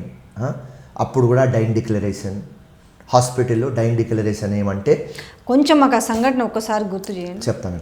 ఇప్పుడు 2006 డిసెంబర్లో ఒక ల్యాండ్ మీద ఒక విడో ల్యాండ్ కబ్జా చేసుకున్నారు. ఇప్పుడు ప్రస్తుతం మా నాంపల్లి సిట్టింగ్ ఎమ్మెల్యే జాఫర్ హుసేన్ వాళ్ళ తమ్ముళ్ళు, సొంత తమ్ముళ్ళు ముష్తాక్, మేరాజ్, ముంతాజ్ వీళ్ళు చేసుకున్నారు. చేస్తే నేను వాళ్ళ ల్యాండ్ పొజిషన్ ఇప్పించిన, ఆ విడోకి ఇప్పించిన. ఇప్పిస్తే వాళ్ళు కషి పెట్టుకున్నారు. అరే వీడు ఎప్పుడు ఎంఐఎం అగేన్స్ట్ మాట్లాడతాడు, అసదుద్దీన్ గురించి మాట్లాడతాడు, మంచి ఛాన్స్ దొరికింది వీడికి లేపేద్దాం అని వీళ్ళు ప్లాన్ చేసుకొని నాకు రాజేందర్ నగర్ పోలీస్ స్టేషన్ పిలిపించినారు. ఎందుకంటే ఇది ల్యాండ్ ఉండేది మొయినాబాద్ అంటే రాజేందర్ నగర్ ఏసీపీ పరిధిలో వస్తుంది. పిలిపించి ఏం ప్లాన్ అంటే పోలీస్ స్టేషన్లో కంపౌండ్ ఉన్నది ఇంత పెద్ద, ఇక్కడ గేట్ దగ్గర ఫిరోజ్ ఖాన్ వస్తే ఇక్కడ షూట్ చేసేద్దాం. కానీ గేట్ దగ్గర వాళ్ళు ఆగినారు, కాంప్రమైజ్ అన్నారు. నాకు ఏమన్నారంటే ఫిరోజ్ ఖాన్ కాంప్రమైజ్, మనం ఎందుకు కొట్టుకోవాలి రైట్ అని చెప్తే ఓకే అని నేను వచ్చిన. అది ఫ్రైడే నమాజ్ చదివి వచ్చిన 3 o'clock. వస్తేనే నేను కార్ జట్టని ఫాస్ట్గా లోపల వెళ్ళిపోయి ఏసీపీ రూమ్లో వెళ్ళిపోయి సార్ ఇట్లా ఉన్నారని చెప్తేనే వెనక నుంచి వచ్చి 2 రివాల్వర్ తీసుకొని 5 bullets కొట్టేస్తున్నారు పోలీస్ స్టేషన్ లోపలే. అప్పుడు సర్కిల్ ఇన్స్పెక్టర్ శ్రీనివాస్, ఆయన శ్రీనివాస్కి నెక్సలైట్ థ్రెట్ ఉన్నది. ఆయన ఏమనుకున్నారంటే నెక్సలైట్లు ఆయనకు అటాక్ చేయడానికి వచ్చినారని వాళ్ళు ఇమీడియట్లీ ఒక 5-10 secondsలో మొత్తం గన్ను తీసుకొని బయట వచ్చేసినారు. బయట వచ్చేసి వాళ్ళు నెక్సలైట్ ఎక్కడని చూస్తున్నారు, కానీ నెక్సలైట్ లేరు. వీళ్ళు నాకు షూట్ చేసేస్తున్నారు. అండ్ మా ఆపోజిట్ పార్టీ ఎంత స్మార్ట్, వాళ్ళు 5 bullets నాకు కొట్టి 6th bullet ఆ ముంతాజ్ వాళ్ళ చేతిలో కొట్టుకొని ఏసీపీకి అండ్ ఆ సర్కిల్ ఇన్స్పెక్టర్ శ్రీనివాస్కి మాకు ఫిరోజ్ కొట్టినాడు, మేము సెల్ఫ్ డిఫెన్స్లో మేము కొట్టినామని చెప్పినారు. చెప్తే వాళ్ళకు ఎన్కౌంటర్ చేయలేదు, లేకుంటే అప్పుడే వాళ్ళు ఎన్కౌంటర్ అయిపోయింది. సో ఫుటేజ్ తీయలేదా? సీసీ కెమెరాస్ ఫుటేజ్ అది తీసిన అన్ని అప్పుడు అరెస్ట్ అయినారు వాళ్ళు. అది దాని తర్వాత వెపన్ నా దగ్గర ఉన్నది లేదు, అన్ని మొత్తం డ్రామా నడిచింది, నా దగ్గర వెపన్ లేదు. అపోలో వచ్చేస్తాం. అపోలో వస్తే డాక్టర్లు నాకు చూసి హార్ట్ లోపల బుల్లెట్ ఉన్నది, లంగ్ మొత్తం రప్చర్ అయిపోయింది, ముఖం మీద బుల్లెట్ పడి ఇక్కడ నుంచి వచ్చి ఇది మొత్తం ప్లాస్టిక్ సర్జరీ, నాకు ఇక్కడ కొట్టడానికి పోతే నేను ఇట్లా చేసిన ఇక్కడ పడింది. సో ఇది చూసిన తర్వాత డాక్టర్ అన్న కష్టం, వీడు చచ్చిపోతాడు, డైయింగ్ డిక్లరేషన్. అప్పుడే మెజిస్ట్రేట్ వచ్చింది. డైయింగ్ డిక్లరేషన్ తీసుకున్న తర్వాత 11 hours ఆపరేషన్ అయింది. మా అమ్మ నాన్న మీ అందరు ఆశీర్వాదంతో బ్లెస్సింగ్స్తో బతికిన. ఒకసారి 2002లో స్టాబింగ్ చేసినారు. ఎందుకు స్టాబింగ్ చేసినారు? నాకు ఉమెన్ ఎంపవర్మెంట్ గురించి నేను చెప్తున్నా. మహిళలు బయట రండి, మీరు ఉట్టి పిల్లలకి పెట్టే మషిన్ కాదు, మీరు బయట రండి, పని చేయండి, స్కిల్ డెవలప్ చేయండి, మీరు కూడా ఇంట్లో ఒక ప్యారలల్ అర్నర్ కావాలి, మీరు అర్న్ చేస్తే మన ఫ్యామిలీ బాగుపడుతుంది, మీరు రావాలి అని ఎడ్యుకేట్ చేస్తే ఈ దారుసలాం వాళ్ళు కూర్చొని నేను మొత్తం మహిళలకు బయట రామని చెప్తున్నా, వేరే నంగా పనులు నేను నేర్పిస్తున్నా అని మొత్తం నా మీద ప్రచారం. అప్పుడు ఒక అన్నుబా అని రౌడీ షీటర్ ఉన్నాడు, వాడు తాగిపోతున్నాడు.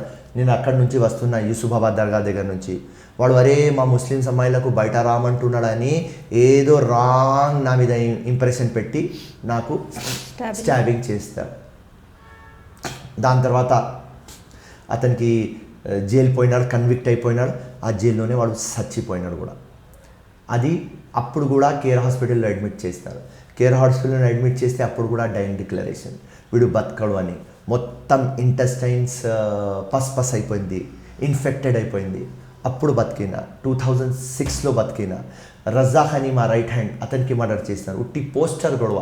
నా పోస్టర్ పెడితే ఎంఐఎం కార్యకర్తలు ఫిరోజ్ ఖాన్ పోస్టర్ పెట్టవద్దు అని ఆ గొడవలో మర్డర్ చేసేసినారు. మా రైట్ హ్యాండ్ అవేస్, అతనికి కూడా సేమ్ ఎలక్షన్లో పని చేయవద్దు అని అతనికి మర్డర్ చేసినారు. మా ఇంట్లో అటాక్ చేసినారు, మా నాన్న మీద అటాక్ చేసినారు, మా ఇంట్లో లోపల వచ్చినారు. సో ఇప్పుడు దాకా ఇన్నిసార్లు అయిపోయింది. సో ఫస్ట్ డే నుంచి వాస్తవం చెప్తున్నా, ఏ రోజు స్టాబింగ్ అయింది, షూటింగ్ అయింది, ఏ రోజు మా left hand right hand murder అయిన ఎప్పుడు కూడా మాకు భయం రాలేదు. మేము అనుకున్నాం ఇది ప్రాక్టికల్, నువ్వు ఇట్లాంటి రోడ్ మీద పోతే ఇది అవుతుంది, ఈ యాక్సిడెంట్లు అయితేనే ఉంటాయి. నువ్వు ప్రాణంకి ఒకవేళ లెక్క చేస్తే ఇది మార్పు రాదు. ఫిరోజ్ ఖాన్ ఓవర్, ఇంత చేసినాం కదా అని నువ్వు ఇడవవద్దు. ఎప్పుడు కూడా నేను చూసిన పీపుల్ అన్సక్సెస్ఫుల్ ఎందుకు అవుతారంటే 10 steps వేయాలి, 9 steps దాకా వస్తారు, 10th step వేయరు. అప్పుడు వాళ్ళ కాన్ఫిడెన్స్ వెళ్ళిపోతుంది. నేను అన్నాను, దేవుడు ఇట్లాంటి లైఫ్ ఇంత డేంజర్ సిచ్యువేషన్స్తో నాకు ఇంత బయట పెట్టినాడు. ఇప్పుడు ఇది అన్నీ అయిన తర్వాత కూడా నాకు షుగర్ లేదు, బీపీ లేదు, థైరాయిడ్ లేదు, ఏం లేదు, ఒక బాడీలో ఒక చిన్న ప్రాబ్లం లేదు నాకు. సో ఆ దేవుడు, ఆ ప్రేయర్స్ ఉన్నాయి. సో వాస్తవంగా చెప్తున్నా, ఆ రోజు కూడా భయం కాలేదు, ఈ రోజు కూడా భయం లేదు. సరే, యాక్చువల్గా ఫిరోజ్ ఖాన్ అంటే మాటల్లో ధైర్యం ఉంది, ఫినాన్షియల్గా ఏంటి అంటే ఏంది మీ బ్యాక్గ్రౌండ్ ఏంది? మనకు ఇంత అగ్రెసివ్గా మాట్లాడడానికి అంటే పార్టీ నుంచి ఏం అమౌంట్ అది పెట్టుకుంటేనే నడిచే కార్యక్రమం కదా, ఏంటి మీ ఫినాన్షియల్ ఏంటి, మీ బ్యాక్గ్రౌండ్ ఏంటి? సొంతం నాకు ఒక సహగృహ రియల్ ఎస్టేట్ కంపెనీ ఉన్నది, నేను దానికి డైరెక్టర్. మా కేఎస్ రెడ్డి గారు చైర్మన్, యూసుఫ్ షరీఫ్ అని మా పార్ట్నర్. సో ఇప్పుడు దాకా మేము 500 acres of land crystal clear property develop చేసినాం. సో అది నా ఫైనాన్షియల్ స్ట్రెంగ్త్. సో నేను ఒక ఆనెస్ట్ పొలిటీషియన్. ఏదైనా వర్క్లో డబ్బులు మేము తీసుకోము, ఉట్టి ప్రజల కోసం పని చేసి పెడతాం. సో మా ఫైనాన్షియల్ స్టేటస్ మా బిజినెస్ సింపుల్, పని చేస్తాం, డబ్బులు సంపాదించుకుంటాం, ఆ డబ్బులు తీసుకువచ్చి బీద ప్రజలకు పెడతాం. నాది పర్సనల్లీ 2 సార్లు సచ్చిన తర్వాత బతికిన తర్వాత దేవుడితో ఒక డీలింగ్ పెట్టుకున్నా. సింపుల్, ఎవరు దేవుడు నాకు తెలియదు, కానీ ఒకడు ఉన్నాడు, అతనితో డీలింగ్ పెట్టుకున్నా. 100 rupees సంపాదిస్తే 70 rupees బీద ప్రజలకి పెట్టాలి, అంతే. అది 2002 నుంచి చేసుకుంటా వస్తున్నా. ఇప్పుడు దాకా 18 years అయింది. జీవితం ఎప్పుడు దాకా ఉంటుంది, అది చేస్తూనే పోతుంది. అది నా గిఫ్ట్. సో కాంగ్రెస్ పార్టీలో మీరున్నారు, కాంగ్రెస్ పార్టీలో ఇప్పుడు పీసీసీ లొల్లి నడుస్తుంది బాగా. కోమటిరెడ్డి వెంకటరెడ్డి, రేవంత్ రెడ్డి, శ్రీధర్ బాబు, జగ్గారెడ్డి అని చాలా సంఖ్య ఉంది. ముఖ్యంగా 2 పేర్లు వినిపిస్తున్నాయి, కోమటిరెడ్డి వెంకటరెడ్డి అండ్ రేవంత్ రెడ్డి గారు. సో కాంగ్రెస్ పార్టీ ఏమో చాలా లో లెవెల్కి పడిపోయింది. ఎవరు పీసీసీ ప్రెసిడెంట్ అయితే పార్టీ మళ్ళీ గాడిన పడుతుందని మీరు అనుకుంటున్నారు? Revanth Reddy and Komatireddy yes, equal they are. ఒక కాయిన్కి హెడ్స్ రేవంత్ రెడ్డి, ఒక దానికి టేల్స్ కోమటిరెడ్డి గారు. ఇప్పుడు పార్టీ లేవాలి అంటే they are only 2 things. Number 1, ground నుంచి స్క్రాచ్ నుంచి డెవలప్ కావాలి అండ్ డబ్బులు పెట్టాలి. సింపుల్. సో నా లెక్క ప్రకారం, నా చిన్న ఎక్స్పీరియన్స్ ప్రకారం కోమటిరెడ్డి లేకుంటే Revanth Reddy suitable for job. ఎందుకంటే వాళ్ళ దగ్గర డెడికేషన్ ఉన్నది అండ్ కాంగ్రెస్కి తీసుకురావాలి అని ఒక తపన ఉన్నది. మా తెలంగాణ కోసం చేస్తారు అని ప్రజలకి నమ్మకం ఉన్నది. ఇక్కడ కోమటిరెడ్డి తెలంగాణ కోసం సాక్రిఫైస్ చేసినాడు. అక్కడ రేవంత్ రెడ్డి మొత్తం యంగ్స్టర్స్లో హీరో, ప్యాషన్ ఉన్నది, జబర్దస్త్ ఓరేటర్లు ఉన్నారు, సబ్జెక్ట్ మీద అవగాహన ఉన్నది అండ్ డబ్బులు తీసుకురాగలరు, డబ్బులు పెట్టగలరు. చాలామంది దగ్గర డబ్బులు ఉంటాయి కానీ డబ్బులు పెట్టే మనసు ఉండాలి. సో ఈ 2 రెడ్డిలకే ఉన్నది అది మనసు అని నా అభిప్రాయం. మీకు ఎవరితో పెద్ద ర్యాప్ ఉంది? అందరితో ఉంటుంది ర్యాప్. నాకు ఇప్పుడు హనుమంతరావు గారు అయితే కూడా అదే ర్యాప్ ఉంటుంది, అంజన్ కుమార్ యాదవ్ అయితే కూడా అదే ర్యాప్ ఉంటుంది నాకు. ఎందుకంటే ఫిరోజ్ ఖాన్ అంటే పని చేసే క్యాండిడేట్. ఒక ఫోన్ కొడితే 100 మందికి తీసుకుపోతా హాఫ్ అన్ అవర్లో, ఆ క్యాండిడేట్ నేను. సబ్జెక్ట్ మీద అవగాహన ఉన్నది, ఆ క్యాండిడేట్ నేను. ఆ పార్టీకి చెప్పురా బై కేస్ బుక్ చెప్పిరా, జైలుకి వెళ్ళిపో అంటే వెళ్ళిపోయే క్యాండిడేట్ నేను. ధర్నా చేయమంటే చేస్తా, ప్లే కార్డ్ పట్టుకోమంటే పట్టుకుంటా, ఏది పార్టీ చెప్తే అర్ధరాత్రి 3 o'clock లేచి చేస్తా. సో ఎవరైనా పీసీసీ వస్తే ఎట్లయినా ఫిరోజ్ ఖాన్ దగ్గర ఉండాలి. నేను ఎవరికి దగ్గర ఉండాలి నేను ఆలోచించను. నేను పార్టీ పని సిన్సియర్గా చేస్తా కాబట్టి, ఒక సోల్జర్ లాగా ఉన్నా కాబట్టి, ఎవరైనా మా జనరల్ రాని, ఎవరైనా మా కెప్టెన్ రాని, ఈ సోల్జర్కి దగ్గర పెట్టాలి. సింపుల్. లైఫ్కి అంకితం చేసేస్తాం 24/7. మా దగ్గర ఒక టీం ఉన్నది, 50 మంది టీం. మేం మొత్తం ప్రామిస్ చేసుకున్నాం, పెళ్ళి ఉండని, సాగు ఉండని, ఫెస్టివల్ ఉండని. నా ఒక్క మెసేజ్ ఇట్లా పోతుంది.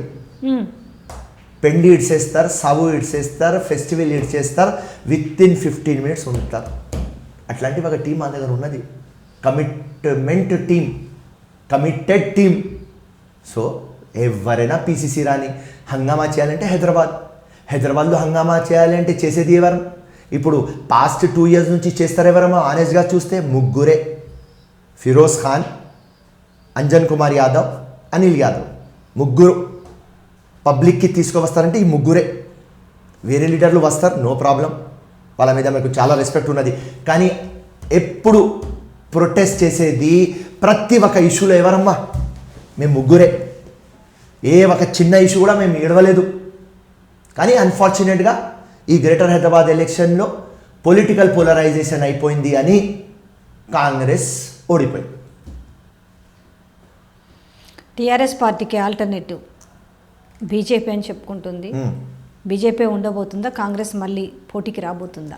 ఇప్పుడు రైట్ నౌ చూస్తే వాస్తవం బీజేపీనే ఆల్టర్నేటివ్. 1 year తర్వాత, ఇప్పుడు కొత్త ప్రెసిడెంట్ అయిన తర్వాత మేము గ్రౌండ్తో, స్క్రాచ్తో, బూత్ లెవెల్తో, బూత్ కమిటీలతో, డివిజన్ కమిటీలతో, బ్లాక్ కమిటీస్తో, మహిళా టీంతో, యూత్ టీంతో మళ్ళీ యాజిటేషన్ పబ్లిక్లో ఎట్లా వస్తాం 1 year తర్వాత మేము చెప్పగలను. కానీ రైట్ నౌ టీఆర్ఎస్కి ఆల్టర్నేటివ్ బీజేపీ. ఇప్పుడు మీకు ఆఫర్ చేస్తే, మీరు అనుకున్న కండిషన్స్ ప్రకారముగా వాళ్ళు నిజంగా ఆఫర్ ఇస్తే ఇమ్మీడియట్లీ 100% వెళ్ళిపోతాం. దానికి ఏదైనా ఆలోచన, నాకు ఏం దొరుకుతున్నది, మార్పు వచ్చేస్తుంది, రైట్, డన్, ఓవర్. ఓల్డ్ సిటీకి సాఫ్ చేయాలి. ఓల్డ్ సిటీ ఒక డస్ట్బిన్ అయిపోయింది. ఈ మాట ఉంటే కాంగ్రెస్ పార్టీ మిమ్మల్ని నోటీస్ ఇచ్చే అవకాశాలు ఉండవా? ఇంత స్ట్రైట్గా చెప్తే ఇయని ఏం రాని చెప్తున్నా.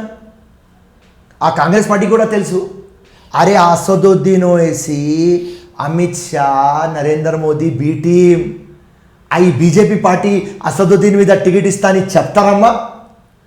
మా కాంగ్రెస్ పార్టీకి తెలుసు. ఎందుకంటే రాహుల్ గాంధీ గారితో మేము కలిసినప్పుడు అక్కడ ఉత్తమ్ కుమార్ అన్న ఉన్నారు, ఇంకా భట్టి గారు ఉన్నారు. అప్పుడే రాహుల్ గాంధీకి నేను అడిగిన, సార్ మీరు నాకు మళ్ళీ కాంగ్రెస్లో పిలిపించినారు, మళ్ళీ ఎంఐఎంతో టైఅప్ అయితే మళ్ళీ నా జీవితం బస్ స్టాండ్ చేస్తారు సార్ అన్న. అప్పుడు రాహుల్ గాంధీ ఏమన్నారు తెలుసు? లేలే నాకు అసదుద్దీన్ అంటే చాలా ఇంప్రెషన్ ఉండేది ఫిరోజ్, కానీ వాళ్ళు బీజేపీతో కలిసి మొత్తం కర్ణాటక కానీ మహారాష్ట్ర కానీ బీహార్ కానీ ఎక్కడైనా ఎలక్షన్ ఉంటే మన ఓట్లు సెక్యులర్ ఓట్లుకి డివైడ్ చేస్తున్నాడు. అసదుద్దీన్ ఆర్ఎస్ఎస్ లాగా అయిపోయినాడు. సో నాకు కానీ ఇక్కడ స్టేట్ చూస్తే మాత్రం కంప్లీట్గా బీజేపీ ముస్లిమ్స్కు అగేనెస్ట్గా మాట్లాడుతుంది, అగేనెస్ట్ అని ప్రొజెక్ట్ చేస్తుంది. ప్రజలు దీన్ని నమ్ముతారా వాళ్ళిద్దరు ఒకటే అన్నది? ఏది బీజేపీ ఇంకా బీజేపీ ఎంఐఎం నమ్మదు. ఎవరికి నాలెడ్జ్ ఉన్నది వాళ్ళు నమ్మదు. కానీ వీళ్ళ డ్రామా ఇదే కదా. ఇప్పుడు అసదుద్దీన్ నరేంద్ర మోదీకి తిడితేనే అసదుద్దీన్కి ఓట్ బ్యాంక్ ఉంటుంది, ముస్లింలు ఓటేస్తారు. ఇప్పుడు నరేంద్ర మోదీ అసదుద్దీన్ తిట్లు వింటే ఆ హిందుత్వ ఓట్లు వీళ్ళకు పడతాయి. అరే ఇది మొత్తం గ్రేటర్ హైదరాబాద్ డ్రామా మీరు చూడలేదు? ఎంత ఓపెన్ డ్రామా ఇది. నువ్వు మాకు తిట్టు, మేము మీకు తిట్టాం. అంతా ఎట్లయిపోయింది అంటే, నేను ఎలక్షన్ నాడు, ఈ గ్రేటర్ హైదరాబాద్ ఎలక్షన్ నాడు నేను 5 o'clockకి ఇంటి నుంచి వస్తుంటే నమాజ్ చదివి ముస్లిమ్స్ పోతున్నారు. ఎక్కడ పోతున్నారంటే ఓట్లు వేయాలి. ఎందుకంటే రే బీజేపీ రావద్దు, ఫిరోజ్ అన్న భాగ్యనగర్ అయిపోతుంది అని. సింపుల్. వాళ్ళ ఫార్ములా నడుస్తుంది, పొలిటికల్ పోలరైజేషన్ నడుస్తుంది, సెక్యులరిజం చనిపోతుంది. ఇలా సెక్యులరిజం ఐసీయూలో ఉన్నది అమ్మ. దీనికి కాపాడకపోతే సెక్యులరిజం చనిపోతుంది. ఇప్పుడు ఇది టోటల్ బాధ్యత మా కాంగ్రెస్ వచ్చే ప్రెసిడెంట్ మీద. Very difficult work, but not impossible. Nagarjuna సాగర్లో కూడా సేమ్ రిపీట్ ఉండబోతున్నా. గెలిచే అవకాశం ఉంటుందా బీజేపీకి? లేదు, బీజేపీ నాగార్జున సాగర్ గెలవదు, టీఆర్ఎస్ గెలుస్తుంది. ఎందుకంటే అక్కడ కమ్యూనిస్ట్ ఉన్నది, బీజేపీకి అంత పట్టుదల లేదు అక్కడ. సో నాగార్జున సాగర్ గెలవాలే బీజేపీ అంటే కష్టం. తప్పకుండా టీఆర్ఎస్ గెలుస్తుంది. ఎందుకంటే ఇప్పుడు టీఆర్ఎస్కి గెలవాలే హుక్ ఆర్ క్రుక్. ఇప్పుడు 50 crores పెట్టిన తర్వాత కూడా దుబ్బాకు ఓడిపోయినారు. ఇప్పుడు తప్పకుండా కేసీఆర్ 200 కోట్లు కూడా పెడతాడు పరువు కాపాడడానికి. మళ్ళీ ఎవరు ఆల్టర్నేటివ్ లేదు. ఒక్కవేళ నాగార్జున సాగర్ వచ్చేస్తే బీజేపీ ఇప్పుడు 80% ఆల్టర్నేటివ్ అని నడుస్తుంది మామలా, అప్పుడు 100% అవుతుంది. సో ముఖ్యమంత్రి అట్ ఎనీ కాస్ట్ గెలుస్తాడు. మేము చూసినాం ఎలక్షన్లలో 2000 రూపీస్ ఓటు. ఆ డ్రామా చూసినాను. జెడ్పీటీసీ ఎంపీటీసీ ఎలక్షన్లో చూసినా, మహబూబ్ నగర్లో కౌన్సిలర్ ఎలక్షన్లో నాకు ఇన్ఛార్జ్ చేసినారు నిర్మల్లో, అక్కడ కూడా చూసిన. ఉత్తమ్ అన్న సతీమణి ఎలక్షన్ పద్మారెడ్డి అక్క దగ్గర చూసిన, రైట్. దుబ్బాక్లో చూసిన, మా ఎలక్షన్లో చూసిన 2014లో 18లో ఎంపీ ఎలక్షన్లో చూసిన. సో ఈ 2000. ఇప్పుడు ఈ కార్పొరేటర్ ఎలక్షన్లో కూడా కేసీఆర్ టీఆర్ఎస్ పార్టీ 2000 ఇచ్చింది, కానీ పొలిటికల్ పోలరైజేషన్ అయింది అని వీళ్ళ దగ్గర నుంచి డబ్బులు తీసుకొని పోయి బీజేపీకి వేస్తున్నారు. ఇది వాస్తవం. బండి సంజయ్ ఒక వ్యాఖ్యలు చేశారు ఓల్డ్ సిటీ పైన. సర్జికల్ స్ట్రైక్ అనే దాని మీద ఆయన పైన కొంచెం వివాదం వచ్చింది. ఇలాంటి మాటలు మాట్లాడకుండా ఉండాల్సింది బండి సంజయ్ అని. అతను అన్న సమాధానం ఏంటంటే, ఇండియా పాకిస్తాన్ మ్యాచ్ వస్తే పాకిస్తాన్ గెలవాలనుకున్న వాళ్ళని సర్జికల్ స్ట్రైక్ చేస్తే తప్పేంటి అన్న వ్యాఖ్యలకు ఫిరోజ్ ఖాన్ ఏం సమాధానం చెప్తాడు? బండి సంజయ్ వాక్యం ట్రూ ఇండియన్ లాగా అది కరెక్ట్. ఎందుకంటే వీళ్ళ పార్టీ చెప్పేది ఇస్లాం जिंदाबाद, हम पहले मुसलमान है बोलते, बाद में हिंदुस्तानी बोलते. हिंदुस्तानी भी नहीं बोलते, हम भारतवासी बोलते, हम इंडियन बोलते. हिंदुस्तानी भी बोले तो हिंदू आता बोल के वो भी नहीं बोलते. तो వాట్ ఎవర్ బండి సంజయ్ గారు చెప్పినారు అది టోటల్ రైట్. ఎందుకంటే ఓల్డ్ సిటీ ముస్లిమ్స్ ఫస్ట్ మేము ఇండియన్, నో ఫస్ట్ మేము ముస్లిం అంటారు. సో ఆయన సర్జికల్ స్ట్రైక్ కరెక్ట్ కరెక్ట్ ఇండియాలో ఉంటే ఫస్ట్ ఇండియా ఎంతమంది ఉంటారండి అలా చెప్పుకునే వాళ్ళు? అంటే సపోజ్ మనం ఎందుకంటే కంపారిటివ్ ఎక్కడ చేస్తాం, మ్యాచ్ అప్పుడు ఎక్కువ చేస్తాం, ఇండియా పాకిస్తాన్ మ్యాచ్ అప్పుడు. అలా పాకిస్తాన్కి జై కొట్టే వాళ్ళు ఓల్డ్ సిటీలో ఎంత పర్సెంటేజ్ ఉంటారు అనుకోవచ్చు? పాకిస్తాన్కి జై కొట్టిన వాళ్ళు ఒక 20% ఉంటారు. కానీ నేను ఒక పాయింట్ అంటున్నా, రెఫరల్ టు కాంటెక్స్ట్. ఫస్ట్ నేను ఇండియన్ అని చెప్పరు. 100లో 99 చెప్పరు. So that is the problem. First India, దాని తర్వాత రిలీజన్. అవును, అది వాట్ ఇస్ ఒక దేశభక్తి. సో సంజయ్ గారు చెప్పింది మాట రైట్. ఓకే, ఫర్ ఫిరోజ్ ఖాన్కి మీరు అడిగితే ఫస్ట్ నాకు ఇంపార్టెంట్ కాన్స్టిట్యూషన్, దాని తర్వాత ఏదైనా. కానీ వీళ్ళకు అడిగితే ఫస్ట్ ముస్లిం, ఫస్ట్ ఖురాన్ అంటారు. That is the problem. ఈ మాట ఎవరు చెప్పరు, భయపడతారు. నేను ఓపెన్గా సూటిగా చెప్తా. కెమెరా మీద తీసుకుందాం, ఇప్పుడే పోదాం, పేరు అడుగుదాం. ఏం పేరు? సల్మాన్. నువ్వు ఫస్ట్ ముస్లిం ఇండియన్, వాడు ఫస్ట్ ముస్లిం అంటాడు. అవుట్ ఆఫ్ 199 ఇదే చెప్తారు. సో ఇది మార్పు రావాలి. దేశం కోసం ప్రేమ లేకపోతే ఈ దేశం డెవలప్ కాదు. దానికోసం ఈ పిచ్చి రాజకీయం వీళ్ళు చేస్తున్న రోడ్ సిటీలో. మేనిఫెస్టో లేకుండా బొకసోట్లతో, రౌడిజంతో, ఫెనాటిజం. ఆయన డ్రెస్ చూసినావా? మొత్తం ఒక జోకర్లా. ఆ షెర్వానీ టోపీ, ఎప్పుడైనా గ్రీన్ ఎల్లో ఆ టోపీ వేసుకొని. ఇస్లాం మాట్లాడితే జమాత్ అంటారు. జమాత్కి ధోకా చేయవద్దు, జమాత్కి ధోకా చేయవద్దు అంటే ఒక కులంకి, ఒక మతంకి ధోకా చేయవద్దు. జమాత్ అపన్ ముసల్మాన్ మన ముస్లిమ్స్ అదే మాట వస్తుంది. అవును, అది ఏం తప్పు లేదు. కానీ ముస్లిమ్స్కి ఏం డెవలప్ చేసినారు? అక్కడనే నా ప్రాబ్లం. అదేలేండి, నువ్వు ఎక్కడ డెవలప్ చేసినారు? మీరే పార్లమెంట్లో చెప్తారు, Sachar committee report, Ranganath commission report, దానిలో దళిత్ కంటే అధ్వానం పొజిషన్లో ముస్లిమ్స్ ఉన్నారు అని మీరే చెప్తారు. కానీ మీరే డెవలప్ చేయరు. ఎంత డబుల్ స్టాండర్డ్స్. అదే ఒక స్పీచ్లో వచ్చి చెప్తారు, ముస్లిం పిల్లలకి పెళ్ళి ఒక సమోసా ఇంకా చాయ్ మీద చేసేయి, అంత హడావుడి అవసరం లేదు అని అసదుద్దీన్ చెప్తాడు. అదే అసదుద్దీన్ డాటర్ మ్యారేజ్ ఉంటే 50 crores పెడతాడు. క్యామిల్ వస్తుంది సౌదీ అరబ్ నుంచి, ఫ్రూట్స్ వస్తున్నాయి ఇటలీ, ఫ్రాన్స్ నుంచి. మా ఫ్రెండ్స్ తిని చెప్తున్నారు, అరే ఎట్లా తినమరా ఫ్రూటు, ఒక పియర్స్ అని వస్తుంది, ఆ పియర్స్ 5,000 rupees కిలోరా భయ్. అట్లా డబుల్ స్టాండర్డ్. ఇప్పుడు ఆయన ఇంట్లో ఉంటాడు, ఓల్డ్ సిటీలో ఎవరికి ఇల్లు లేదు, ఎవరికి ఉద్యోగాలు లేవు, కానీ ఆయన ఇల్లులో ఉంటాడు ఆరామ్ ఘర్లో 600 crores. ఇప్పుడు ఇది నేను అడుగుతా, వేరే వాళ్ళకి శక్తి లేదు, వాట్ ఈజ్ రాంగ్? మొత్తం ఆఫీసర్లు వాళ్ళ చేతిలోనే ఉంటారు. ఇంత చిన్న ట్రాన్స్ఫర్ కూడా కావాలంటే అసదుద్దీన్ నో చెప్తే నో, ఎస్ అంటే ఎస్. అన్ని దొంగ ల్యాండ్ డీలింగ్లు, గ్రేవ్యార్డ్ డీలింగ్లు, మస్జిద్ ల్యాండ్ డీలింగ్లు వాళ్ళ సిండికేటే చేస్తుంది. ఇది అంటే మీరు ఖురాన్ని అంత పవిత్రంగా భావిస్తారు, ఖురాన్లో ఉన్న అంశాలని బాగా పాటిస్తారంటారు. మరి వీళ్ళు అంత ముస్లిం అనేది బాగా అంత లోపట ఉన్నప్పుడు ఆ ఖురాన్ని మరి ఏం పట్టించుకోవట్లేదా? ఇన్ని అంటే మీరు చెప్తున్న అంశాలను పడితే ఖురాన్కి సంబంధమే లేదు. మరి ఇలాంటి అవినీతులు ఏవి చేయకూడదు, మోసం చేయకూడదు, కానీ వీళ్ళు అన్నీ అవే కదా చేస్తున్నారు. మరి ఎక్కడే ఖురాన్ విలువ ఎక్కడుంది?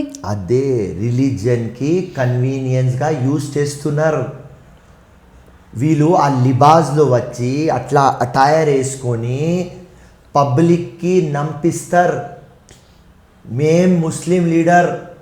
ఒకవేళ మేము ఓల్డ్ సిటీ నుంచి వెళ్ళిపోతే హిందువులు కబ్జా చేసేస్తారు ఈ మొత్తం. సో ఈ భయం పెట్టి వీళ్ళకు ఎడ్యుకేట్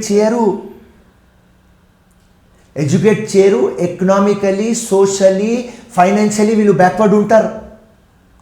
ఇప్పుడు మీరు లెఫ్ట్ రైట్ చూస్తే, లెఫ్ట్కి ఫిల్మ్ సిటీ ఉన్నది, రైట్కి ఫార్మా సిటీ ఉన్నది, లెఫ్ట్కి హైటెక్ సిటీ ఉన్నది, ఇంటర్నేషనల్ ఎయిర్పోర్ట్ ఉన్నది, గ్లోబల్ సిటీ ఉన్నది, గచ్చిబౌలి ఉన్నది. అన్ని ఏరియాలు డెవలప్ అవుతున్నాయి. ఈ ఓల్డ్ సిటీ ఎందుకు డెవలప్ అవుతలేదు? నాకు కొద్దిగా చెప్పండి అమ్మా. డెవలప్ అయితే వాళ్ళ రాజ్యం ముందుకు పోవాలి అని ఎవరికి? మీకు ఒకవేళ ఓల్డ్ సిటీలో 20 years ముందు ఒక ఇల్లు ఉన్నది, అది 20 lakhs ఉంటే ఇలా 1 crore rupees అవుతుంది. ఇదే మీ ఇల్లు పక్క ఎక్కడైనా ఉంటే 20 crores. ఎందుకంటే అక్కడ డెవలప్మెంట్ అయింది, మీ ల్యాండ్ అప్రిషియేట్ అవుతుంది, మీ ఇల్లు అప్రిషియేట్ అవుతుంది. సో ఇవన్నీ చూసుకొని మేము మాట్లాడినాం, మొదలుపెట్టినాం. సార్ మీరు డెవలప్ చేయండి, మీరు ఏదైనా చేసుకోండి, మీరు 100 కోట్లు కాదు 1000 కోట్లు సంపాదించుకోండి, కానీ ప్రజలకి చేయండి. చేయరు. దానికోసం మన ఫైట్ అంతే. ఎందుకు ఫిరోజ్ నీకు ఇంత ఎదురుపోవడం ఎందుకు? నువ్వు కూడా అడ్జస్ట్ అయిపోవచ్చు కదా, కాంప్రమైజ్ అయిపోవచ్చు కదా అనేసి నీ ఫ్రెండ్స్ కానీ నీ బంధువులు కానీ ఎవరన్నా మిమ్మల్ని అన్న వాళ్ళు ఎవరైనా ఉన్నారా? ఉన్నారు. చాలామంది చెప్పిన నాకు నువ్వు కాంప్రమైజ్ కానీ. అసదుద్దీన్ వాళ్ళ ఫ్రెండ్తో కూడా నాకు 2014 ఎమ్మెల్యే కంటెస్ట్ చేయమని చెప్పిన. నేను క్లియర్ కట్ అన్నా, మీ ఇన్స్టిట్యూషన్, మీ పొలిటికల్ కాలేజ్లో ఉట్టి 10th class ఉన్నది. ఎమ్మెల్యే లాగా గెలవాలి, ఎమ్మెల్యే లాగా సావాలి.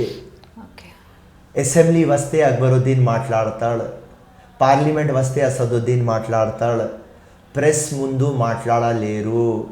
ఇప్పుడు వాళ్ళ ఎమ్మెల్యేస్ ఉన్నారు, ఉట్టి అసదుద్దీన్ తోక కుక్కలాగా తిరుగుతారు, ఏ ప్రెస్తో మాట్లాడరు. డమ్మీలు ఒక్క తెలుగు ప్రెస్లో కూర్చోలేరు. అవగాహన లేదు, నాలెడ్జ్ లేదు. ఉట్టి అబ్బాయిలో ఉన్న ఒక కప్ప ఎట్లా ఉంటారు అట్లా ఉన్నారు. ఫిరోజ్ ఖాన్కి చాలా అంబిషియస్.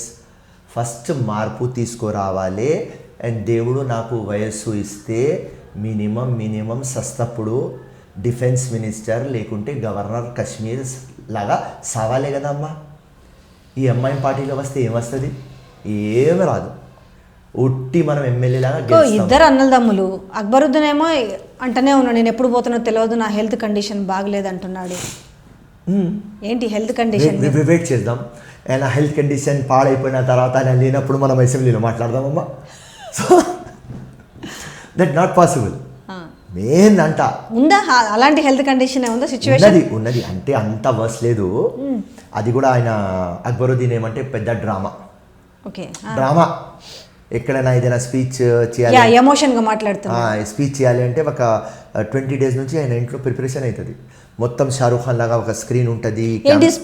అతను ఇక్కడ స్పీచ్ ఇవ్వాలంటే ప్రిపరేషన్ 20 days నుంచి ప్రాక్టీస్ అవుతుంది.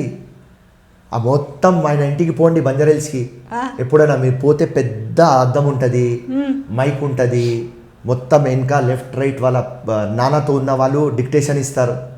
ఆ డిక్టేషన్ ఫాలో కావాలి, ఈయన మాట్లాడాలి. ఎప్పుడు దాకా ముసలోళ్ళు వాళ్ళ ఫాదర్ దగ్గర ఉన్న వాళ్ళు నువ్వు ఎస్ అని గ్రీన్ సిగ్నల్ ఇస్తేనే మళ్ళీ అక్కడ వచ్చి మాట్లాడతాడు. స్క్రిప్ట్లో ఉంటుంది. వేరే ఇష్యూలో ఎప్పుడైనా మీరు మాట్లాడతారు, డెవలప్మెంట్ గురించి ఎప్పుడైనా మాట్లాడే విన్నర్ మీరు ఎప్పుడైనా మీరు విన్నరు. అక్కడ కూర్చొని అసదుద్దీన్ ఢిల్లీ మొత్తం టీవీ ఛానల్లో డ్రామా చేస్తాడు. ఎందుకంటే అన్ని టీవీ ఛానల్ నరేంద్ర మోదీ. అసదుద్దీన్ కూర్చోవాలి, హిందుత్వాలు జాగాలి, లేపాలి. సో అన్ని డ్రామా. దానికోసం ఎక్కడ కూడా కనిపిస్తే నాతో మాట్లాడరు. నేను ఎన్నిసార్లు ఛాలెంజ్ చేసినా వీళ్ళకు, చార్మినార్ దగ్గర డిబేట్ పెడదాం రా, ఇప్పుడు కూడా చెప్తున్నారు రారు. అరే బోకాసోట్లు లేవు అని చెప్తారు బయట. మక్కా మస్జిద్ పోదాం. బోకాసోట్లు లేకపోతే కంప్లీట్గా వాళ్ళ సామ్రాజ్యం ఇంకా కూలిపోయినట్లేనా? 100%. నేను చెప్తున్నా కదా, ఏ రోజు బోకాసోట్లు పోతాయి, కాంగ్రెస్ గెలవదు ఓల్డ్ సిటీలో, బీజేపీ గెలుస్తుంది. అది కూడా చెప్తున్నా. ఎందుకు? అరే బీజేపీకి అక్కడ ఉన్నది, అక్కడ హిందూ ముస్లిం పోలరైజేషన్ ఉన్నది. సో ఇక్కడ ఓల్డ్ సిటీలో సెక్యులరిజం అని తక్కువ ఉన్నది. సో మన Congress party secular party. So MIM లేకపోతే బీజేపీ వస్తుంది. కానీ బీజేపీకి అడ్వాంటేజ్, ఎందుకంటే ప్రతి ఒక్క ఓటర్ లిస్ట్లో 1000 ఓట్లు ఉంటాయి. 1000 ఓట్లో 500 ఓట్స్ ఎలక్ట్రోల్ అవుతాయి. అంటే 50% పడతాయి, 50% పడదు. సో 50% అంటే 500 ఓట్లు. 500లో 200 ఓట్లు ఎవరికి పడితే వాళ్ళు గెలుస్తారు. ప్రతి ఓటర్ లిస్ట్లో 100 to 150 బోకస్ ఓట్లు ఉంటాయి. వాళ్ళు ప్రిపేర్ చేసుకుంటారు. ఈజీ. మీ పేరు తీసుకొని మీ ఆధార్ పెట్టేసి మన హౌస్ పెట్టేసి రెంటల్ డీడ్ పెట్టి ఇట్లా కొట్టనే మీ ఓట్లు వచ్చేస్తుంది. కార్డ్ అయిపోతుంది మీది. సో ఇదంతా మీరు ఫైట్ చేయాలంటే కూడా మీకు పెద్ద టాస్కే నిజంగా. అది ఎన్ని రోజులు పడుతుందో, ఎన్ని ఇయర్స్ పడుతుందో కూడా తెలియదు. సో మాకు ఏం ప్రాబ్లం వస్తుంది అంటే మేము డిలీట్ చేస్తున్నాం ఓట్లు, వీళ్ళు యాడ్ చేస్తున్నారు. ఇక్కడ నుంచి చేస్తుంటే ఇక్కడ నుంచి యాడ్ అవుతుంది. ఇంకా మీకు for your knowledge, for your channel knowledge, ఒకవేళ ఫిరోజ్ ఖాన్ ఓట్ డూప్లికేట్ ఉంటే ఆ ఎలక్షన్ కమిషన్ కానీ, మున్సిపల్ కార్పొరేషన్ కానీ, ఆ బిఎల్ఓ బూత్ లెవెల్ ఆఫీసర్ కానీ నాకు నోటీస్ ఇవ్వాలి. ఫిరోజ్ ఖాన్ నీ ఓటు డూప్లికేట్ అంటే నేను ప్రూఫ్ ఇవ్వాలి. ఈ మొత్తం ఫార్మాలిటీ నడవాలి అంటే నా ఓటు తీయాలి. డూప్లికేట్ ఓటే తీయాలి అంటే 15 days to 20 days డ్రామా నడుస్తుంది. దాని తర్వాత డిలీట్ అవుతుంది. యాడ్ చేయాలంటే ఓన్లీ 1 hour, 1 hourలో యాడ్ అవుతుంది. సో మేము ఇక్కడ నెత్తి పెట్టుకొని ఊరికి డిలీట్ చేపిస్తున్నాం. వీళ్ళు మొత్తం యాడ్ చేపించేస్తున్నారు. అది ఓన్లీ ఓల్డ్ సిటీలోనే ఉందా? మిగతా రాష్ట్ర వ్యాప్తంగా కూడా ఇలాంటి సంఘటనలు ఉన్నాయా? నో 99% నాంపల్లి నుంచి చంద్రాయణగుట్ట, నాంపల్లి, కార్వాన్, బహదూర్పుర, గోషామహల్, మలక్పేట్, చంద్రాయణగుట్ట, బహదూర్పుర, ఈ యాహుద్పుర, ఈ 8 కాన్స్టిట్యువెన్సీస్లో వీళ్ళు మాస్టర్ చేసుకున్నారు. దానికోసం ముఖ్యమంత్రి ఎప్పుడు రాలేదు ఓల్డ్ సిటీ. ఎందుకంటే ముఖ్యమంత్రికి నంబర్లు కావాలి. పార్టీ పవర్లో రావాలంటే 60 మ్యాజిక్ ఫిగర్. అసదుద్దీన్ చెప్పేస్తాడు 7 నేను ఇస్తా, నువ్వు అసలు ఓల్డ్ సిటీకి రావద్దు, ఓల్డ్ సిటీ గురించి మాట్లాడవద్దు. దానికోసం వీళ్ళు రారు. Simple logic. సో దానికోసం ఇది అన్ని సమాజంకి, పబ్లిక్కి, మన సొసైటీకి లాభం అయితే లేదు, అన్యాయం అవుతుంది. నేను కన్ను మూసుకొని నేను ఉండలేను అని ఇది మార్పు కోసం, ఇది విప్లవం కోసం నేను మాట్లాడుతున్నా. ఇప్పుడు అందరికీ అర్థమవుతుంది, అరే ఫిరోజ్ ఖాన్ చెప్పేది కరెక్ట్ రాబాయ్. ఎందుకంటే ఒక్కసారి చెప్తే అర్థం కాదు. నేను 10 సంవత్సరం నుంచి చెప్తున్నా. మీరు ఓల్డ్ సిటీకి వెళ్ళినప్పుడు ఎలా ఉంటుంది మిమ్మల్ని ట్రీట్ చేసే విధానము? ఫస్ట్ అందరు నాకు లైక్ చేస్తారు, కానీ భయపడతారు. ఏం భయపడతారంటే ఈయన దగ్గర పోతే ఎంఐ వాళ్ళకు తెలిస్తే మా మీద ప్రాబ్లం వస్తుంది అని కొద్దిగా దూరం ఉంటారు. అభిమానం చేస్తారు కానీ దూరంగా ఉంటారు. ఇది వాస్తవం. సో ఎంఐఎం గుప్పిట్లో ఉన్నారంట. భయం ఉన్నది. భయం 100% భయం. ఆ భయాన్ని మీరు ఏ విధంగా ప్రయత్నం చేస్తారు పోగొట్టడానికి? ఎలా వాళ్ళని అవేర్నెస్ తీసుకురాగలుగుతున్నారు? గెలవాలి, ఎలక్షన్ గెలివి పవర్లో రావాలి. వచ్చిన తర్వాత ఆ భయం పోతుంది. ఇప్పుడు నాకు చాలామంది అంటారు ఫిరోజ్ ఖాన్ మీకు ఓటు వేస్తాం కానీ మీరు గెలవాలి, గెలిస్తేనే మాకు సపోర్ట్ వస్తుంది. మా దగ్గర ఏం లేదు, మా దగ్గర ఇల్లు లేదు, మా దగ్గర బిజినెస్ లేదు, మా దగ్గర ఉద్యోగం లేదు. ఫిరోజ్ ఖాన్ గెలిస్తే అన్నల తమ్ముల్ని ఎలా ఇంకా బాగా అగ్రెసివ్గా వెళ్తాడు? నేను చెప్పినా కదా, ఏ రోజు నేను గెలిస్తే 100 ఫిరోజ్ ఖాన్లు పుడతారని. ఆటోమేటిక్లీ మార్పు వచ్చేస్తుంది. Automatically people will believe. ఎందుకంటే ఏ రోజు మనం డెవలప్మెంట్ వాళ్ళ డోర్ స్టెప్ దాకా తీసుకుపోతాం. ఇప్పుడు దాకా ఏమున్నది, పొలిటిక్స్ అడ్డుకుంటారు కదా వాళ్ళు. వాళ్ళు గెలిస్తే అడ్డుకుంటారు కదా మేడం. మనం గెలిస్తే మొత్తం గవర్నమెంట్ మన చేతిలో ఉంటుంది, మొత్తం అడ్మినిస్ట్రేషన్ మన చేతిలో ఉంటుంది, ఆఫీసర్లు మొత్తం మన చేతిలో ఉంటుంది. ఇప్పుడు కూడా నేను ఓడిపోయిన తర్వాత మొత్తం ఆఫీసర్లకు నేను కంట్రోల్ చేస్తా. ఏమంటా, నీకు డబ్బులు వస్తుంది ఎక్కడి నుంచి, ట్యాక్స్ మనీ, మీ ఏం పని అది మీరు చేయండి. మీరు ఒక గవర్నమెంట్ సర్వెంట్, నేను ఒక పబ్లిక్ రిప్రజెంటేటివ్. అంటే నేను సర్వెంట్, పబ్లిక్ ఓనర్స్, వాళ్ళకు మద్దతు కావాలి అని. ఇప్పుడు కూడా ఓడిపోయిన తర్వాత నేను ఇంత కంట్రోల్ చేస్తా. గెలిస్తే రాత్రి 12 o'clock కూడా పని చేపిస్తా ఆఫీసర్లతో. ఎందుకు తీసుకుంటున్నారు జీతం? 24 hours జీతం తీసుకుంటున్నారు కదా, ఎందుకు ఇంట్లో ఉన్నారు రా భయ్? పని చేయి, తప్పకుండా పని చేస్తాం. కరప్షన్ తీసేస్తా, రౌడిజం తీసేస్తా. ఆటోమేటిక్ ప్రజలకి నమ్మకం అవుతుంది. అరే మాకు ఇప్పుడు దాకా మా 4 fathers నుంచి మాకు ఒక బిజినెస్కి డబ్బులు రాలేదు, ఫిరోజ్ అన్న ఇప్పిస్తున్నాడు. మాకు ఒక చిన్న ఇల్లు దొరకలేదు, ఫిరోజ్ అన్న ఇప్పిస్తున్నాడు. మాకు ఉద్యోగం లేదు, ఫిరోజ్ అన్న ఇప్పిస్తున్నాడు. ఆటోమేటిక్గా అది రెవల్యూషన్ స్టార్ట్ అయిపోతుంది. సో అది టోటల్ నాకు నమ్మకం ఉన్నది. Change is inevitable. మార్పు ఎట్లయినా అవుతుంది. మార్పు ఎట్లైనా అవుతుంది, ఆ టైంలో మనం ఉండాలి. దానికోసమే ఇది తపన, దానికోసమే ఈ ఫైట్. మీకు నచ్చిన లీడర్ ఎవరు రాజకీయాల్లో? ఇన్స్పిరేషన్ కానీ ఇన్స్పిరేషన్ ఆనెస్ట్గా చెప్తే ఇన్స్పిరేషన్ నాకు లీడర్ వైఎస్ రాజశేఖర రెడ్డి గారు, ఎన్టీ రామారావు గారు.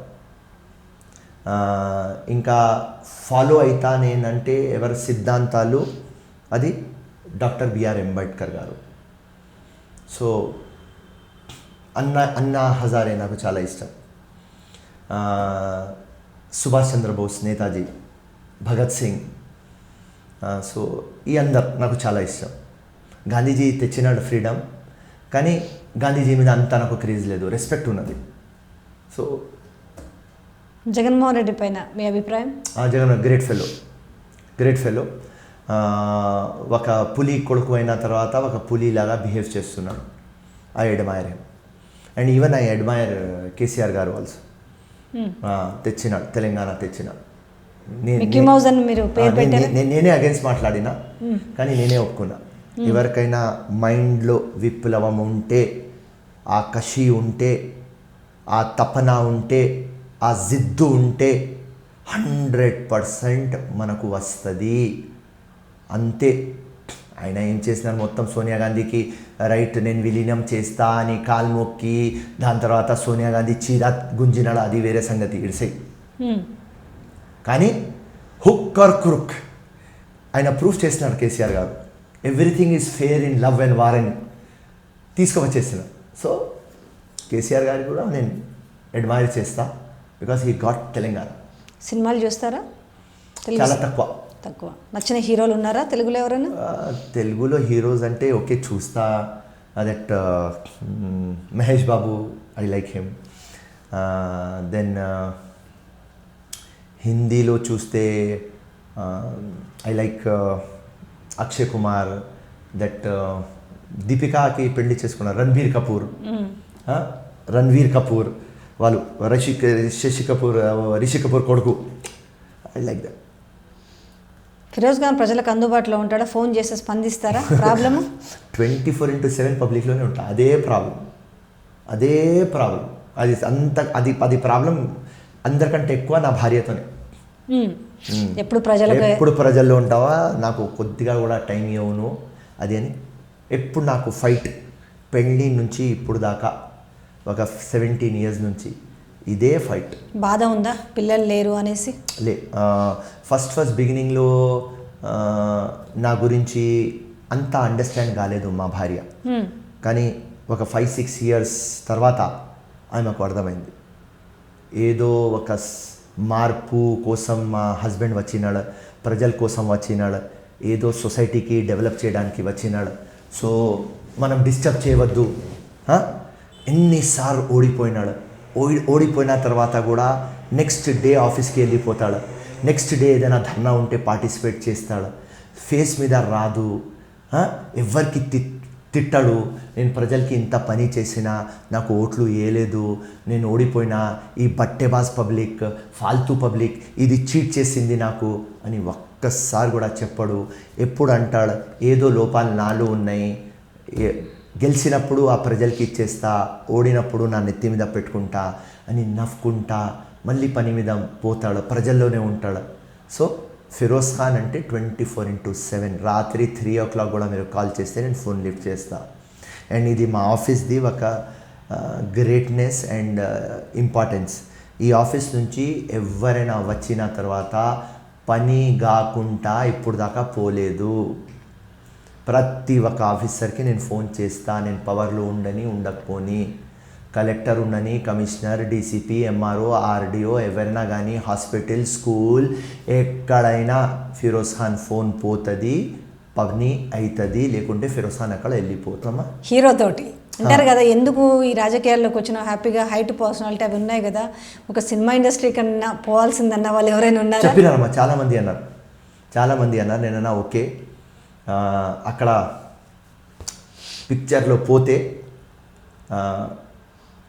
ఇప్పుడు నా వయస్సు కాదు, ఇదే ఆలోచన నేను 25 years ముందు పెడితే ఓకే. సో ఇక్కడ కూడా నేను హీరోలాగానే చేస్తా. అక్కడ షాట్ మీద షాట్ ఉంటుంది, కానీ ఇక్కడ ఒకటే షాట్ ఉంటుంది. అక్కడ టేక్ మీద టేక్ ఉంటుంది కదా అమ్మ, కానీ మన పాలిటిక్స్లో టేక్ మీద టేక్ ఉండదు, అవును. Only one shot. ఇప్పుడు పబ్లిక్లో వచ్చి మాట్లాడితే వన్ షాటే, వన్ షాట్లో క్లిక్ కావాలి. ఇప్పుడు మీ దగ్గర మాట్లాడితే వన్ షాట్లో క్లిక్ కావాలి. అవును. సో ఆ హీరో ఇంకా ఈ లీడర్లో తేడా అదే. అక్కడ షార్ట్స్ మీద షార్ట్స్ ఉన్న తర్వాత వాడు సూపర్ స్టార్ అవుతాడు, ఇక్కడ ఒకటే షాట్లో సూపర్ స్టార్ అవుతాం. సో ఎన్ని ఇయర్స్ అన్న ఇదే పేషెన్సీ తోటి, ఇదే ఆలోచనతోటి, మీ డిజైర్ అదే ఉంది కాబట్టి అలాగే ముందుకు పోతారా? Till the last drop of my blood, last breath ఇట్లనే ఉంటా, ఇట్లనే ఉంటా. 3 డిజైర్స్ చెప్పమంటే ఏం చెప్తారు? ఫస్ట్ డిజైర్, నేను హెల్తీగా ఉండాలి. సెకండ్ డిజైర్, ఏది నేను మార్పు తీసుకురావాలి అని కోరిక ఉన్నది అది ఫుల్ఫిల్ కావాలి. అండ్ థర్డ్ డిజైర్, 20 years నుంచి ఒక 200 మా క్యాడర్ మంచి కానీ చెడు కానీ కష్టాలు రాని డిఫీట్లు రాని కొట్లాట కానీ అన్ని దాని వాళ్ళు నాకు సాథ్ ఇచ్చినారు. నేను వాళ్ళ ఫ్యామిలీస్కి నేను డెవలప్ చేయాలి, వాళ్ళ పిల్లలకి వాళ్ళ అమ్మ నాన్న ఉంటే వాళ్ళ భార్య, వాళ్ళకు ఒక ఇల్లు, వాళ్ళకు ఒక బిజినెస్, ఒక మంచి లైఫ్ వాళ్ళకు ఇవ్వాలి. అదే 3 కోరిక. మీరు అనుకున్న మార్పు రావడానికి ఎన్ని సంవత్సరాలు పట్టొచ్చు అనుకుంటున్నారు? అది నేను చెప్పలేను. ఒక జీవితం అంకితం చేయాలని మీకు చెప్పేస్తాను. అవును. ఎప్పుడు వస్తుంది నేను నాకు చెప్పలేను, అది నా చేతిలో లేదు. ఫైట్ చేసేది నా చేతిలో ఉన్నది. విన్ అయితా లూజ్ అయితా, స్ట్రాంగ్ పిల్లర్స్తో ఫైట్ చేస్తున్నారు. సో ఆప్టమిస్టిక్ ఉన్నా. నేను మీకు ఏం చెప్పినా యాజ్ ఎ యంగ్ లీడర్ నేను ఆప్టమిస్టిక్ ఉన్నా. ఎస్. మనం పిన్ కూడా మ్యానుఫ్యాక్చర్ చేయలేని పొజిషన్లో ఉన్నాం 1948లో. ఇలా best missile of the world మనం చేస్తాం. సో ఆప్టమిస్టిక్గా ఉన్నా, తప్పకుండా వస్తుంది. కానీ రాత్రి పగలు దీనికి ఇట్లనే పని చేయాలి, ఇట్లనే పర్సూ చేయాలి. ఇదే మా అంబిషన్ అమ్మా. All the best sir. మీరు అనుకున్నవి డెఫినెట్గా రీచ్ అవుతారని మాకు కూడా నమ్మకం ఉంది. బట్ రీచ్ అవ్వాలి, మార్పు రావాలని మేము కూడా కోరుకుంటున్నాం sir. Thank you so much. జై Hind. Hey everybody, this is me Noel. Please like, share and subscribe to Mirror TV. Hi everyone, Nenu mi Avantika Mishra. Please keep watching Mirror TV. Hi, this is Pavni Gangireddy. Keep watching Mirror TV. Do subscribe to Mirror TV. Thank you so much. Hi guys, I'm Naveen Polishetty and please subscribe to Mirror TV. Hi, this is Sandeep Kishan. Please subscribe to Mirror TV. నమస్కారం అండి, నేను మీ Shivathmika Rajasekhar. Please subscribe to Mirror TV. Hi, my name is Kriti Garg. Please subscribe to Mirror TV. Please keep watching mirror TV. Thank you. Hi everybody, this is Tarun. Please subscribe to Mirror TV. Please subscribe to Mirrors TV. Hi, this is Arya. Please subscribe to Mirror TV. Hi, this is Anand Devarkonda. Please subscribe to Mirror TV.